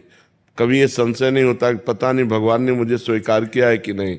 विपरीत भावना, कहीं हमारी दुर्गति न हो जाए, हम भरोसे पे बैठे हैं, ऐसी भावनाएं निकल जाती। दो बातें निकल जाती, संशय और विपरीत भावना, और ये निर्भय, निसंकोच, निश्चिंतता, ये उसके हृदय में ठसाठस भर जाती है जो भगवान का शरणागत होता है। मृत्यु का भी भय नहीं रहता। जैसे एक श्रीदाम नाम के भक्त हुए हैं, वो मुगल बादशाह के खजांची थे और बड़े दयालु थे और भगवान का निरंतर नाम जप करते रहते थे। उनसे जैसे कोई कहता मेरी बेटी का ब्याह है, तो बादशाह तो आदेश करेगा नहीं, वो चुपचाप खजाने से दे देते। और ये राजकीय अपराध है। आधा खजाना खाली हो गया। काजियों ने जब ये पता पाया तो बादशाह से शिकायत की। बादशाह उनको सामने बुलाए और कहा तुमने अपराध किया ये? बोले हाँ, अगर प्रजा से ही कर लिया जाता है और अगर उन्हीं को जरूरत पड़ गई तो उनको देने में अगर अपराध मानते तो मैंने अपराध ये किया है। तो काजियों से पूछा इनको क्या सजा मिलनी चाहिए, तो उनका फांसी की सजा मिलनी चाहिए। और हर्ष में नाम जप करते थे, मुस्कुरा दिए। तो उन्होंने कहा कि तुम्हें फांसी मिलने जा रही, तुम मुस्कुरा क्यों रहे हो? बोले मेरे अगर भगवान मुझे फांसी देना चाहते हैं तो मुझे बहुत आनंद है। मृत्यु तो होनी थी लेकिन परोपकार में मृत्यु हो रही। उनका तुम्हारी अंतिम इच्छा क्या है? तो विट्ठल भगवान महाराष्ट्र में जो है ना, वो उनके इष्ट थे। उनका एक बार दर्शन करा दीजिए विट्ठल भगवान के। तो सामने गए और कहा आप राजी हो? अगर आप राजी हो तो हम राजी हैं। जोई जोई प्यारो करे सोई मोहि भावे। आप जिसमें राजी हो उसमें मैं राजी हूं। इधर ये विट्ठल भगवान के दर्शन करने गए, उधर विट्ठल भगवान पहुंच गए। 14 वर्ष की अवस्था, नव किशोर स्वरूप और एक पीताम्बर की झोली में रत्नों का ढेर। बादशाह के आगे ऐसे रत्न फेंके और कहा देख तेरे पूरे खजाने की कीमत एक रत्न में नहीं होगी, ऐसे ये दिव्य रत्न है, रख ले अपने खजाने में, तेरे खजाने की ये शोभा बढ़ाएंगे। तो उनका हो कौन? तो उनका मैं नौकर हूं उनका श्रीदाम का। बस श्रीदाम तो हमारे यहाँ नौकरी करता है। बोले वो मालिक हमारे ऐसे ही हैं, हमारी बात समझ नहीं रहे, मैं उनका नौकर हूं। और तेरे पास संपत्ति क्या है? कुछ नहीं, एक हीरे के बराबर तेरे पास संपत्ति नहीं, रख ले हीरे। बोले तुम्हारा नाम क्या है? बोले बिट्ठू। विट्ठल भगवान थे। बोले बिट्ठू नाम। और बोले तुरंत हुक्म कर कि मेरे मालिक को फांसी से मुक्त किया जाए। तुरंत घोड़े दौड़ाए और वो उधर आदेश देने लगे, इधर भगवान अंतर्ध्यान हो। अब वो रूप माधुरी, वो बोलने की कला, और उसका तो हृदय छिन गया था। जब श्रीराम को सामने बुलाया तो उनका एक बार अपने नौकर से मिला दो बस। तो उनका हम तो आपके नौकर हैं, हमारा कौन नौकर है? उनका नहीं, वो कह रहा था बिट्ठू नाम है और श्याम रंग का था। बस उनके आंसू आने लगे कि अरे ये मेरे प्रभु की लीला थी। तो उनको भय नहीं लगा। प्रहलाद जी को इतना कष्ट दिया गया लेकिन उनको भय नहीं लगा। क्यों? उनको पता है मेरा हरि रखवाला है। प्रहलाद जी को था हजारों हाथों से मेरे को ऐसे भगवान गोद में लिए, इसलिए मुझे कोई कष्ट नहीं हो रहा। तो भक्त निर्भय हो जाता है, निश्चिंत हो जाता है, निशोक हो जाता है। उसे भगवान जिसकी रक्षा करते उसे भय कैसे हो सकता है? सूरदास जी ने एक पद में लिखा था, उसका अर्थ था कि एक कबूतर वृक्ष में बैठा हुआ था। बाज ने ऊपर से देखा और पूरा निशाना तय कर लिया। इधर नीचे बहेलिये ने कबूतर को देखा तो धनुष बाण से निशाना। कबूतर ऊपर की तरफ उड़े तो बाज खा जाए, नीचे की तरफ देखा तो बहेलिया निशाना लगाए। उसको पूर्व जन्म के संस्कार से भगवान की याद आ गई कि नाथ ऐसी भी परिस्थिति, अब हमें बचने का कोई उपाय नहीं। ऊपर उड़ता हूं तो बाज खा जाता है और नीचे उड़ता तो बहेलिया मार देगा। ऐसे में केवल आप बचा सकते हो। भगवान का जे ध्यान किया तो जहां बहेलिया खड़ा था, धनुष बाण बिल्कुल कबूतर की तरफ ताने, वहीं काला सर्प निकला, उसे डसा। जे डसा तो ऐसे हुआ, तीर छूटा तो सीधे बाज के लगा, दोनों मर गए, कबूतर निश्चिंत हो गया। तो भगवान बचा रहे हैं जब, तो भक्त को कभी भय नहीं होता और कभी चिंता नहीं होती। देखो सुदामा जी के 2-2 दिन 4-4 दिन खाने को नहीं था, और जब मालिक की कृपा हुई तो सुदामा पुरी बन गई। जैसे द्वारिकापुरी वैसे सुदामापुरी। तो भक्त को कभी शोक नहीं होता, कभी चिंता नहीं होती, कभी भय नहीं होता। वो भगवान की शरण में निश्चिंत, निर्भय, निशोक रहता है। समझ पा रहे हैं आप? हाँ, भगवान एकदम निश्चिंत, मस्त एकदम। और ऐसा नहीं कि विपरीत परिस्थितियों में भी मस्त। अनुकूल परिस्थिति में तो सब मस्ती दिखाते हैं। जब विपत्ति हो, प्रतिकूलता हो, तिरस्कार हो, संसार में कोई साथ ना दे रहा हो, तब मस्ती हो तो जानो भगवान की शरणागति की मस्ती है। जी। लवीना बत्रा जी जयपुर से। महाराज जी, इनका प्रश्न है कि राधे राधे। बट शरणागत हुआ कैसे जाता है? क्या किसी विशेष स्तुति के उच्चारण से शरणागत हुआ जाता है? हाँ, शरणागत की 4 बातें हैं। पहला है आज्ञा पालन। किसी संत प्रथम भगत संतन कर संगा, किसी संत महापुरुष का आश्रय ले लो, उनको अपना आदर्श बनाओ। पहले सत्संग करे और सत्संग से पहले खूब अच्छी तरह जांच ले कि दंभ पाखंड नौटंकी नाटक तो नहीं है, रुपया कमाने के लिए पाखंड तो नहीं किया जा रहा है। अगर ये समझ में आ जाए भगवान की प्रेरणा से कि इनके आदेश उपदेश से हमारा जीवन पवित्र हो जाएगा, भगवान के चरणों में शरणागति हो जाएगी, तो प्रथम भगति संतन कर संगा, पहले संतों का संग करे और उनके बात को मानने की अपने अंदर प्रबल श्रद्धा रखे। पहले है आज्ञा पालन, दूसरा है संकेत के अनुसार चलना, तीसरा है रुचि में रुचि मिला करके चलना और चौथा है सब में भगवत भाव करना। इससे शरणागति हो जाती है। हम किसी संत की आज्ञा पर चलें, उनके संकेत के अनुसार चलें और उनकी रुचि में रुचि मिलाकर चलें और सारे जगत को भगवान के भाव में देखें कि सिय राम में सब जग जानी, करो प्रणाम जोरि जुग पानी, सब में भगवान विराजमान। अब पहली बात, आज्ञा पालन की सामर्थ्य कहां से आएगी? भगवान का नाम जप करने से। जितना भगवान का नाम जप करोगे उतने संत और शास्त्र की आज्ञा पालन करने की सामर्थ्य आएगी। किसी भी संत की आज्ञा का पालन यदि आपने अक्षरशः कर लिया तो देवर्षि नारद जी कहते हैं महत्संगस्तु दुर्लभ हो, महापुरुषों का संग मिलना दुर्लभ है। फिर लिखा है अगम्यो, निर्वाह कर पाना कठिन है। यदि उनकी आज्ञा का पालन कर ले गए तो अगला शब्द लिखा अमोघश्च, निश्चित भगवत प्राप्ति हो जाएगी। तो भगवान के प्रेमी जनों का संग, उनकी आज्ञा का पालन, आज्ञा पालन करने के लिए निरंतर नाम जप और परोपकार की भावना, सब में भगवत भाव, इसी से शरणागत हो जाएगी। शरणागति अंदर से बस कि मैं भगवान का हूँ, भगवान के सिवा हमारा कोई नहीं। जैसे मीरा जी कहते हैं मेरे तो गिरधर गोपाल दूसर हो न कोई। शरणागति का मतलब होता है हर बात भगवान से कहना, भगवान के चिंतन में रहना, भगवान का नाम जप करना, भगवान के प्रेमी संतों की आज्ञा के अनुसार चलना। क्योंकि बिना गाइड के रास्ता तय नहीं होता। जो हमें रास्ता मालूम ही नहीं है तो हमें उस रास्ते का गाइड तो चाहिए। तो भगवत मार्ग के गाइड होते हैं सिद्ध महापुरुष, जो भगवान को प्राप्त होते हैं या भगवान की प्राप्ति में तन्मयता कर रहे हैं, अच्छे साधक और सिद्ध। आजकल जो है भगवान के मार्ग को भी एक मतलब साधन बना लिया गया है अपने जीने खाने का, जबकि भगवान लोक परलोक सबका भरण पोषण करने के लिए स्वयं ठेका लेते हैं। यदि हम निष्काम भाव से भगवान की भक्ति करें, अगर हम सही ढंग से चलें तो लोक परलोक का सारा वैभव अपने आप प्राप्त हो जाएगा। दंभ करने की जरूरत नहीं, नाटक करने की जरूरत नहीं। भगवान ने कहा अनन्यस चिंतयन्तो माम ये जनाः पर्युपासते तेषां नित्याभियुक्तानां योगक्षेमं वाम्यहम्।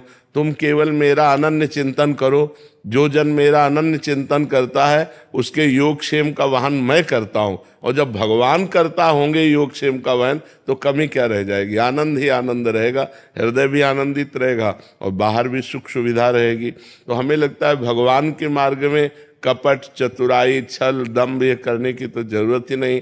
महालक्ष्मी पति प्रभु हैं, जिस दिन कृपा कर देंगे मारा वैभव घूमेगा।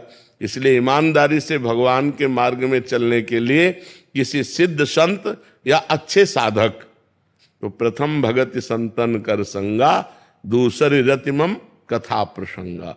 भगवान के लीला चरित्रों का खूब गायन करे और खूब श्रवण करे। श्री गोस्वामी तुलसीदास जी करे गुरुपद पंकज सेवा तीसरी भक्त अमान, मान रहित होकर गुरु चरणारविंद की सेवा।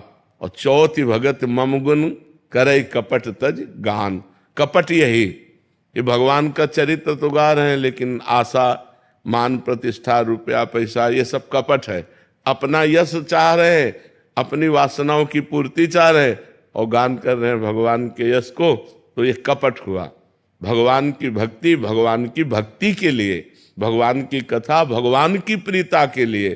तो चौथी भगत मम गुण गन करे कपट तज गान, मंत्र जाप मम दृढ़ विश्वासा, पंचम भगत सुवेद प्रकाशा। पांचवी भक्ति बता रहे हैं कि खूब निरंतर नाम जप, मंत्र जप, विश्वास के साथ किसी से काम हो जाएगा। मंत्र जाप मम दृढ़ विश्वासा, मेरे ऊपर दृढ़ विश्वास और मेरे मंत्र और मेरे नाम का जप। पंचम भगत सुवेद छठदम शील विरत बहुकर्मा, निरत निरंतर सज्जन धर्मा। जो संत जन आचरण करते हैं उन आचरणों को हम करें, मतलब जो आदेश करते हैं, और शीलवान रहें, सहनशील रहे, तितिक्षु रहे, मान अपमान में दुख सुख में समान भाव रखें। सातों सब मोहिमय जग देखा, मोते अधिक संत कर लेखा। सातवीं भक्ति है पूरे संसार को भगवत स्वरूप देखना, और भगवान कह रहे मेरे से भी अधिक संतों को मानना, ये सातवें। और आठों जथा लाभ संतोषा, सपने नहीं देखे परदोषा। जैसे भगवान हमको रख रहे हैं उसी में हम संतोष करें और स्वप्न में भी किसी के दोष ना देखें। नवम सरल सब संचल हीना, भगवान कह रहे मोह कपट छल छिद्र न भावा। तो तुम्हारा स्वभाव सरल होना चाहिए, तुम्हारे आचरण पवित्र हो। नवम सरल सब संचल हीना, मम भरोस ही हरस न देना।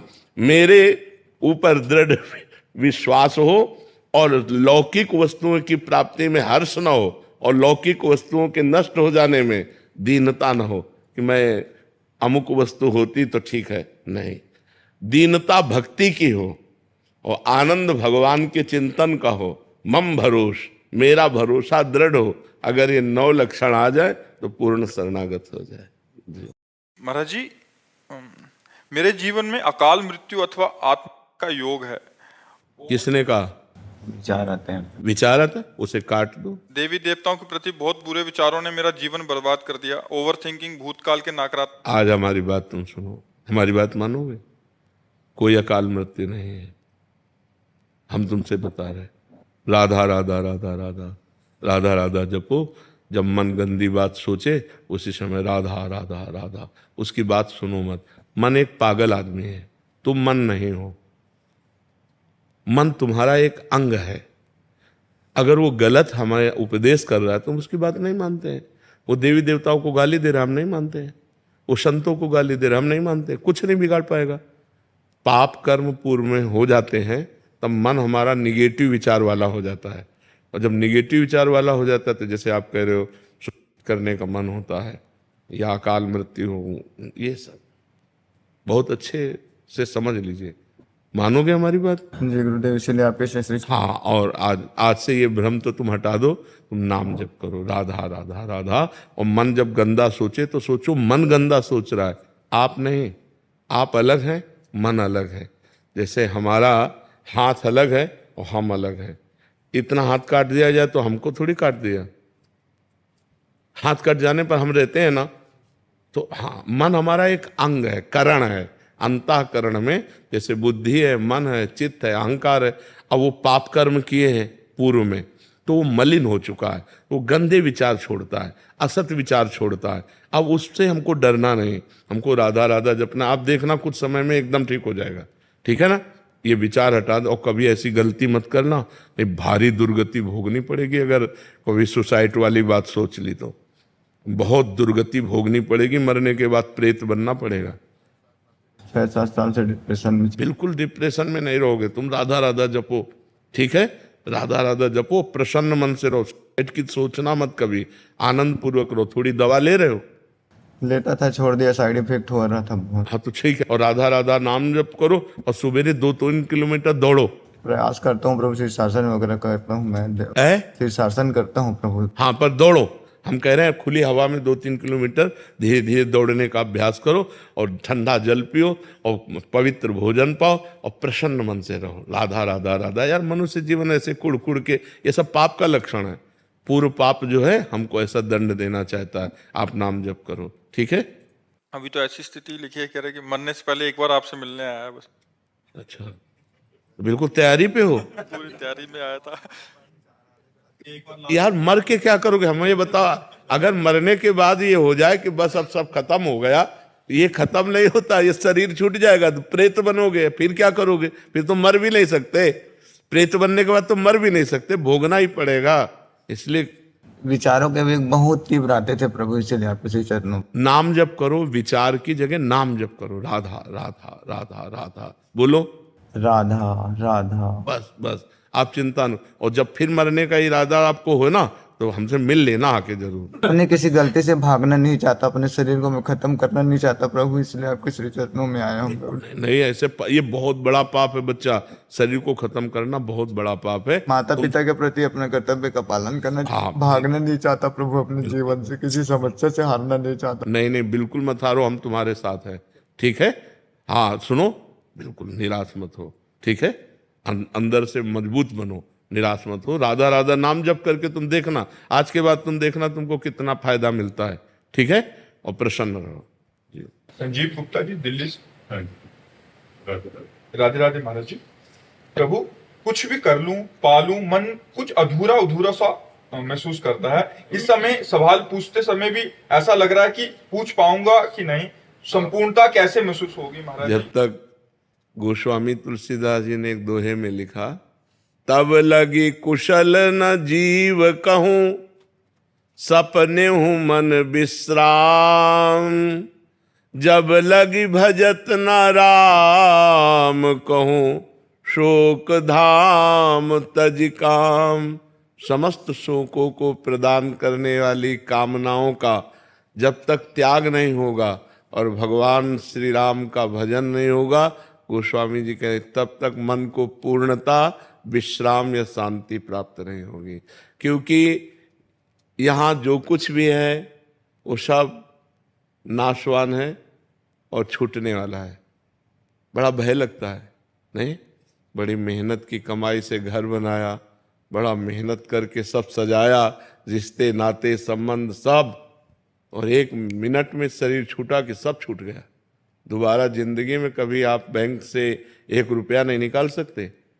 मर गए तो दूसरी योनि में गए तो अपने पैसे नहीं निकाल सकते आप आकर। पिछले जन्म में आप क्या थे कुछ पता है? बड़ा धोखे का जीवन है। यदि भगवान का भजन नहीं हुआ तो हमारा मन पूर्णता को प्राप्त नहीं होगा, शांति को प्राप्त नहीं होगा। आपका पवित्र हृदय है, इसलिए आपको ऐसा अनुभव होता है कि यार अभी जो चाहिए वो नहीं मिला। जो चाहिए वो परमात्मा है। जब तक उससे हम चित्त नहीं जोड़ेंगे, मन नहीं जोड़ेंगे, तब तक निर्भय नहीं हो पाएंगे, निश्चिंत नहीं हो पाएंगे, निशोक नहीं हो पाएंगे। इसलिए नाम जप करो। जो खान पान है उसे पवित्र रखो, आचरण पवित्र रखो, नाम जप करो, शांति मिलना शुरू हो जाएगी। भगवान के नाम में अपार सामर्थ्य है, सब सुख विराजमान है, सब ज्ञान विराजमान है, सारी पवित्रता विराजमान है। भगवान का नाम अविनाशी चिदानंद सुख प्रदान करता है, इसलिए खूब नाम जप करो। शैलेंद्र जी, राजस्थान से। श्री हरिवंश महाराज जी। महाराज जी, आप कह रहे हैं कि एक सत्संग में आपके सुना था कि जो 1 करोड़ और 13 करोड़ का क्रम था वो सुना, और एक में सुना कि यदि हम अपने मन में राधा नाम लिखें, उसे पढ़ें, अंदर बोलें और सुने तो ये 1000 बार राधा नाम बोलने के बराबर है। तो महाराज जी, इस संख्या से हम क्या 1 करोड़ तक पहुंच जाएं? बहुत अच्छी बात है, आप प्रयास करके देखो, बहुत उत्तम बात है। ये तो घाटे का सौदा थोड़ी है, जितना करोगे उतना ही आपको लाभ मिलता चला जाएगा। पर लिख करके बार बार नाम, इसमें मन कम लगता है, थोड़ी देर लगेगा फिर भाग जाएगा, फिर आए। हाँ, इसमें कम लगता है, पर यदि इसे बार बार हटाकर लगाते रहोगे तो अगर 5-5 सेकंड ही लगता रहा तो हम काफ़ी धनी हो जाएंगे। नाम रूपी धन हमारे पास काफ़ी एकत्रित हो जाएगा। प्रयासरत रहो, प्रयास करते रहो, नहीं? हाँ, प्रयास करते रहो। फिर ये अभ्यास में जब आ जाएगा ना तो 5-7 सेकंड नहीं, हर समय। फिर वो बिना लिखे कोई मंत्र जाने ही नहीं देगा, वो पहले लिखेगा, हर मंत्र को लिखेगा, हर नाम को। ये बहुत बहुत पॉइंट की बात है, जो कोई समझ पावे कि अगर नाम जप करना है, मंत्र जप करना, अगर लिखते हुए नाम जप करो, जैसे राधा, वही देखा और वही सुना और वही अंदर से बोला तो बहुत लाभ होगा। सैकड़ों माला चलाने का जो लाभ है ना, वो इसमें बहुत। यज्ञ 100 की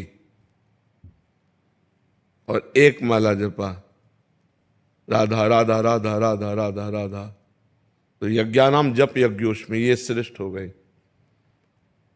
और राधा राधा राधा राधा 100 माला जपी ऐसे, ये उपांश कहते हैं। ये 100 माला और 1 माला हो गई। अंदर से अब जैसे जप रहे हैं तो 1000 माला राधा राधा, 100 माला उपांश और 1 माला मानसिक, इतना बड़ा प्रभाव है मानसिक का। और मानसिक में कहीं लिखते हुए फिर क्या कहना है, तो थोड़ा थोड़ा अभ्यास अगर हम करें तो हम लिखने से ज्यादा धनी हो सकते हैं, नाम के धनी। और कहीं हमें चस्का लग गया मन को तो फिर वो हर नाम लिख के ही देखेगा, हर नाम लिख के ही चलेगा। अभ्यास करो, बहुत अच्छी बात है। महाराज जी को ये पता कैसे लगेगा 1 करोड़ हो गया है संख्या मेरी? हमें लगता है कि जैसे हम भोजन पाते हैं और हम छक जाते हैं, हमें कोई दूसरा नहीं बताता।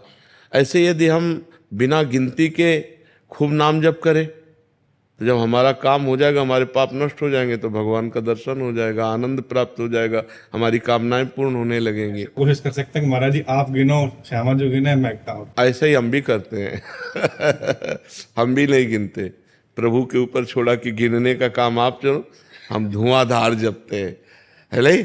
हम जप रहे और गिनो आप, बस। ये 40-45 वर्ष हो गए इसी मार्ग में लगे, तो अब वो माला काउंटर की जरूरत नहीं पड़ती। नए आदमी को माला काउंटर जरूर पकड़ना चाहिए।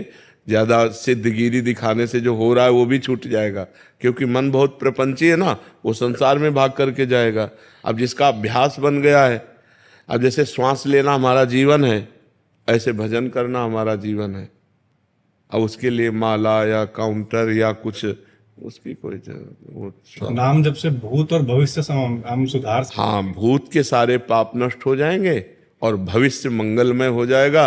और अगर नाम जब सही ढंग से हो गया तो भूत भविष्य सब गायब हो जाएगा, भगवान की प्राप्ति हो जाएगी। वर्तमान कैसे सुधारें? यही सुधर रहा है ना, जब हम राधा राधा बोल रहे हैं ना, तो वर्तमान भी हमारा सुधर रहा है, क्योंकि इस समय हम नाम जप कर रहे हैं ना, गलत आचरण तो नहीं कर रहे, तो वर्तमान हमारा सुधर रहा है। और इसी नाम जप से पूर्व के किए हुए पाप नष्ट हो जाएंगे, तो भूत पवित्र हो गया। और नाम जप वर्तमान में करते चले जा रहे हैं, तो हमारा जो भविष्य है ना, वो बड़ा मंगलमय हो जाएगा, बड़ा आनंद में। कोई स्तुति स्रोत के 40 की आवश्यकता नहीं। अगर करे तो कोई बुरी बात नहीं है, ना करे तो जरूरी नहीं है। हाँ बिल्कुल, वर्तमान में बस नाम जप करता चला जाए। जय प्रकाश पांडे जी, बलिया से। राधे राधे। राधे राधे महाराज जी। महाराज जी, क्या गुरु के भाव देश में होने वाले लीला चिंतन में ही शिष्य का प्रवेश होता है, अथवा शिष्य और गुरु दोनों का लीला चिंतन भिन्न भिन्न होता है? नहीं, जो मंत्र मिलता है, जो उपासना मिलती है, वो एक ही इष्ट की तो होती है। जो जिस इष्ट में गुरु जी रमण कर रहे हैं, वही मंत्र और उपासना इष्ट देव शिष्य को देते हैं। अब शिष्य की क्षमता के अनुसार है, शिष्य कितना भजन करता है, कितना इष्ट प्रेम प्राप्त कर चुका है। अगर गुरु के समान इष्ट प्रेम प्राप्त हो गया है, तो गुरु के समान वो भाव देह प्राप्त करके अपने इष्ट की सेवा में, लीला में रहेगा। और अगर अब अभी नहीं है तो केवल लीला चिंतन करने की चेष्टा करेगा, लीला गायन करेगा, लीला श्रवण करेगा, लीला चिंतन करेगा। लेकिन गुरु की तरह भाव देह से युक्त, जैसे तुम्हारे सामने बैठे हैं हमें, तो अगर हमें कोई स्थिति प्राप्त है तो ये बात शरीर ऐसे चेष्टा कर रहा है, लेकिन भावदेह में सहचरी स्वरूप से प्रिया प्रीतम के समीप है। अब इस बात को कैसे जाना जाएगा? तो वो स्थिति अगर शिष्य की है तो जहाँ गुरु है वहीं वो पहुंच जाएगा, उसमें अंतराय नहीं है। अब गुरु और शिष्य का मन एक हो गया तभी तो पूर्णता होगी। जब गुरु शिष्य का मन, तो गुरु के मन में स्फुरित हो रहा है कि श्री जी इस समय वन विहार कर रहे हैं, तो शिष्य के हृदय में स्फुरित होने लगा श्री जी वन विहार कर रहे हैं। शिष्य कोई पद गा रहा है, मन एक है, गुरु जी उसी लीला में डूब गए। गुरु जी कोई पद गा रहे, शिष्य उसी लीला में डूब, क्योंकि शिष्य और गुरु कहने को दो हैं, अब एक मन वाले हो गए। मन एक हो गया ना, शिष्य ने अपना मन गुरु को दे दिया, गुरु का मन शिष्य का मन हो गया, अब तो जोई जोई प्यारो करे सोई मोई भावे। पर ये ऊंची स्थिति बहुत समर्पण के बाद आती है। अभी अपने को गुरु मंत्र, नाम, वाणी जी का पाठ, ठाकुर सेवा की चिंता, इस समय में ठाकुर जी को जगाना है, इस समय ठाकुर जी को भोग लगाना है, इस समय ठाकुर जी की आरती करनी, ठाकुर जी को ऐसे, ये चिंता, ये हमारे अंदर चिंता होनी चाहिए। ठाकुर सेवा की चिंतन, नाम का गायन, वाणी जी का, लीला का, जहाँ तक भाव बने तब बने, नहीं तो नाम वाणी में लगा रहे तो लीला चिंतन प्रारंभ हो जाता है। पर गुरु की स्थिति और शिष्य की स्थिति एक हो जाए तब लीला चिंतन एक होगा, तब तक भिन्न भिन्न होगा। जब एक स्थिति हो गई तो जो उधर चल रहा है वो उधर चल रहा है। समझ पा रहे हैं आप? वंदना गुप्ता जी। राधे राधे महाराज जी। महाराज जी, आत्ममिलन का उपाय सुझाएं महाराज जी। स्वयं से मिलन की परमानंद की अनुभूति को कैसे पाएं? एक तो है ज्ञान मार्ग, किसका प्रश्न है? ज्ञान मार्ग जिसमें बहुत कठिन है, मतलब बहुत कठिन है। लोक परलोक के समस्त भोगों से वैराग्य, सत असत का विवेक, इंद्रिय विजयी, मन विजयी, तितिक्षाशील, बहुत कष्ट सहने वाला और श्रद्धापूर्ण शास्त्र गुरु में, और समाधान चित्त का परमात्मा के चिंतन में निरंतर मुमुक्षुता, अब मुझे मुक्त होना है। तो लोक परलोक के भोगों से वैराग्य नहीं है, सत असत का ज्ञान नहीं है, इंद्रिय विजयी नहीं हो, मन विजयी नहीं हो, तितिक्षा सहनशील नहीं हो, चित्त निरंतर चिंतन में नहीं रहता, तो ज्ञान मार्ग में तो चलना कठिन है।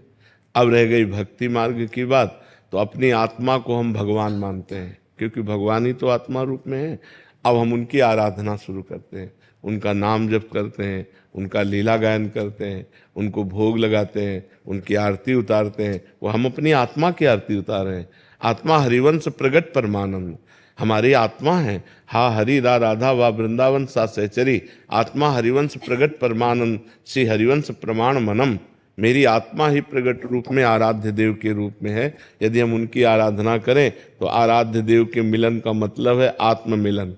मम दर्शन फल परम अनूपा, जीव पाव निज सहज स्वरूपा। जीव अपने सहज स्वरूप को, मतलब आत्म मिलन हो जाता है यदि हम भगवान का साक्षात्कार कर लें। तो भगवान के साक्षात्कार के लिए साधन करो, भगवान की लीला कथा सुनो, भगवान का नाम जप करो, भगवान की सेवा करो, भगवान के भक्तों का सत्संग सुनो, तो हमारी भक्ति बढ़े। और जब जैसे जैसे भक्ति बढ़ेगी वैसे वैसे दोष दुर्गुण नष्ट होंगे, हमारे हृदय में प्रेम प्रकट होगा, और जहाँ प्रेम प्रकट हुआ भगवान का मिलन हो जाएगा। बिना प्रेम के भगवान का साक्षात्कार नहीं होता। जी। साहिल कौशिक जी लुधियाना से।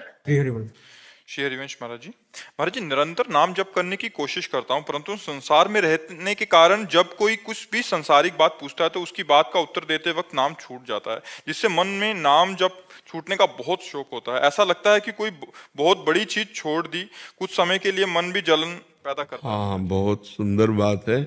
बहुत तद्विस्मरणेन परम व्याकुलते थे, जरा सा विस्मरण होने पर परम व्याकुलता जागृत हो जाए, बहुत उत्तम बात है। और अगर थोड़ी हम सावधानी रखें तो बात करने पर भी हम नाम जप कर सकते हैं। जैसे हम आपको देख रहे हैं, आपके मस्तक पे राधा लिख रहे हो, आपसे बात कर रहे हैं, और हम राधा नाम पर पूरी एकाग्रता किए, और आपकी तरफ देख रहे हैं तो आपको लग रहा है हमारी तरफ देख रहे हैं और आपसे बात कर रहे हैं, पर हमारे ध्यान में, हमारे चिंतन में राधा नाम है और हम आपसे बात कर रहे हैं। ये अभ्यास किया जाता है कि उसके मुख पर, उसके मस्तक पर राधा नाम लिख रहे, बड़े गंभीर एकाग्रता पूर्वक उत्तर दे रहे, अधिक सामने वाले को बोलने देते हैं, अपने कम शब्दों में बोलते हैं और नाम चलाते हैं। ऐसा अभ्यास करो। बकाया बहुत अच्छी बात है कि नाम छूटने पर व्याकुलता पैदा हो, जलन पैदा हो कि हम ऐसा क्यों कर रहे हैं। इससे बढ़कर कोई लाभ तो है नहीं, नाम से बढ़कर। नाम अगर छूट गया तो बहुत बड़ी हानि हो रही है। पता नहीं जीवन की श्वासें कितनी हैं, हर श्वास में नाम ले तो भगवत प्राप्ति हो जाती है।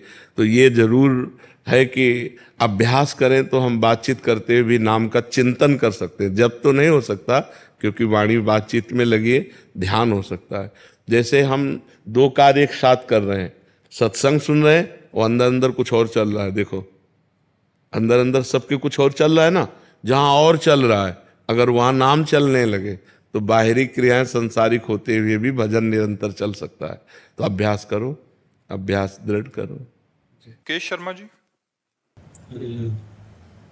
राधे राधे। महाराज जी आप कह रहे हैं कि हनुमान जी की प्रेरणा से इन्होंने एक घोटाले को उजागर किया था, फिर कोई घोटाले को उजागर किया था, फिर जिनके साथ ऐसा हुआ तो वो उनके पीछे पड़ गए, तो कह रहे हैं कि अभी हनुमान जी इनकी सहायता क्यों नहीं कर रहे?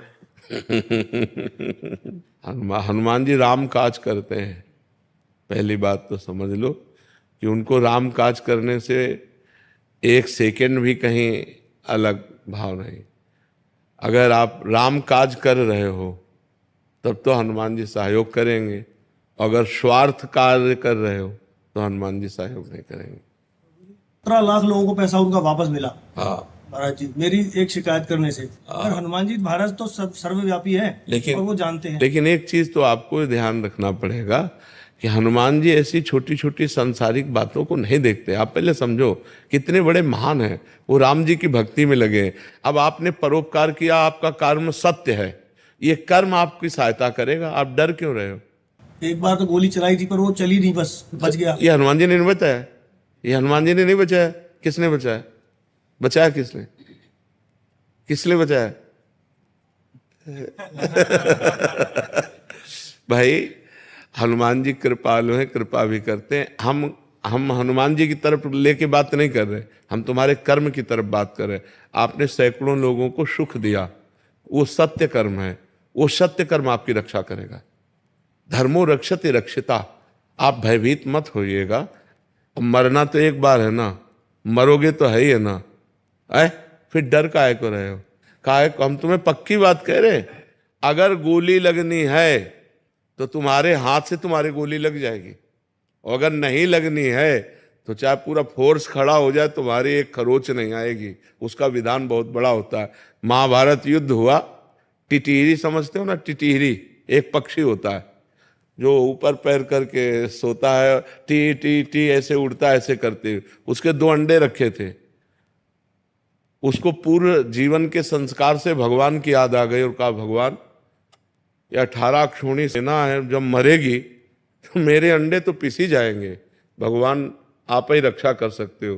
तो एक विशाल हाथी का घंटा टूट के गिर गया। 18 अक्षौणी सेना का हिसाब हो गया, लेकिन अंडे नहीं टूटे। वो रक्षा करने वाला है, हमें क्या? अगर हम गलत हैं तो हमें डरना चाहिए नहीं, हमें ये चिंता नहीं करनी चाहिए कि हनुमान जी रक्षा करेंगे कि नहीं करेंगे। हमने सत्य कार्य किया है, असत्य नहीं किया, सैकड़ों को सुख पहुंचाया है। अगर हम सत्य पे हैं तो हमें डरना नहीं है। डराया जाएगा, भय आपको दिया जाएगा, लेकिन आप भयभीत मत होइएगा। कोई आपका बाल बांका नहीं कर सकता, क्योंकि आपने सत्य कार्य किया है। यदि अपने स्वार्थ का कार्य करते, आप बेईमानी करते, तो फिर डरने का विषय था कि कर्म गलत बन गया, वो आपको डराएगा, आपको दुख दे सकता है। लेकिन आपका कर्म बहुत परोपकार का हुआ। आप जैसा बता रहे हैं कि सैकड़ों लोगों को सुख मिला, इसलिए आप चिंता मत कीजिए। नमन गर्ग जी, चंडीगढ़ से। राधे राधे महाराज जी। राधे राधे महाराज जी। महाराज जी, भगवत प्राप्ति के मार्ग पर चलने पर क्या संकेत मिलेगा जिससे हमें समझ आ सके कि हम सही मार्ग पर हैं? महाराज जी, ममता रहित, कामना रहित, वासना रहित, भगवान की स्मृति में निरंतरता, थोड़ा भी स्मरण छूटने पर व्याकुलता, हर समय भगवत चिंतन की भूख, ये सब बढ़ जाती है। किसी से ममता नहीं रहती। विनिवृत्त कामा, कामनाएं शांत होने लगती है। हृदय में एक अव्यक्त आह्लाद होता है। आह्लाद के साथ एक उदासीनता भी होती है। अंदर आह्लाद है, लेकिन बाहर कहीं मन नहीं लग रहा, कुछ अच्छा नहीं लग रहा। मन को दिखाओ कि क्या तुम्हें पसंद है, कुछ पसंद नहीं। भगवत चिंतन की एक तार वृत्ति जागरण करने की प्रबल लालसा, भजन न छूट जाए, भजन न छूट जाए, तो समझ लो कि हम भगवत मार्ग में चल रहे हैं। और जब भोगों का चिंतन, भोग भोगने की लालसा, मान प्रतिष्ठा, रुपया पैसा, तो समझ लो कि भगवत मार्ग में बाधा पड़ गई, हमारा भगवत मार्ग बाधित हो रहा है। अगर भगवान के मार्ग में हम सही चल रहे हैं तो ये उसकी पहचान है कि हमारी कहीं ममता नहीं रह जाएगी। अद्वेष्टा सर्वभूतानाम मैत्रः करुण एव च निर्ममो निरहंकारा शम दुखा सुखा शमी। वो शम में भगवान को देखने लगेगा, किसी के दोष दर्शन नहीं करेगा, सबसे दया करुणा का भाव करेगा, पर दया करके अहंकार नहीं करेगा, करुणा करके किसी से ममता नहीं करेगा। वो क्षमाशील, निरंतर भगवत चिंतन परायण रहेगा। अब कितनी बड़ी प्रवीणता है कि हम आपसे प्यार करेंगे लेकिन ममता नहीं होगी, हम आपकी सेवा करेंगे, दया करेंगे, पर अहंकार नहीं होगा। ये भक्त में आने लगता है। जिसे भगवत प्राप्ति का मार्ग सुदृढ़ मिल जाता है, उसमें दिव्य लक्षण आने लगते हैं। बड़े से बड़ा परोपकार करके अहंकार नहीं, सबसे प्रेम व्यवहार करके किसी से ममता नहीं, कोई उसको अपमानित कर दे, दुख दे दे, वो क्षमा करेगा, उससे लड़ेगा नहीं, शांत रहेगा। ये भगवान की भक्ति का उसके हृदय में प्रभाव प्रकाशित हो जाता है।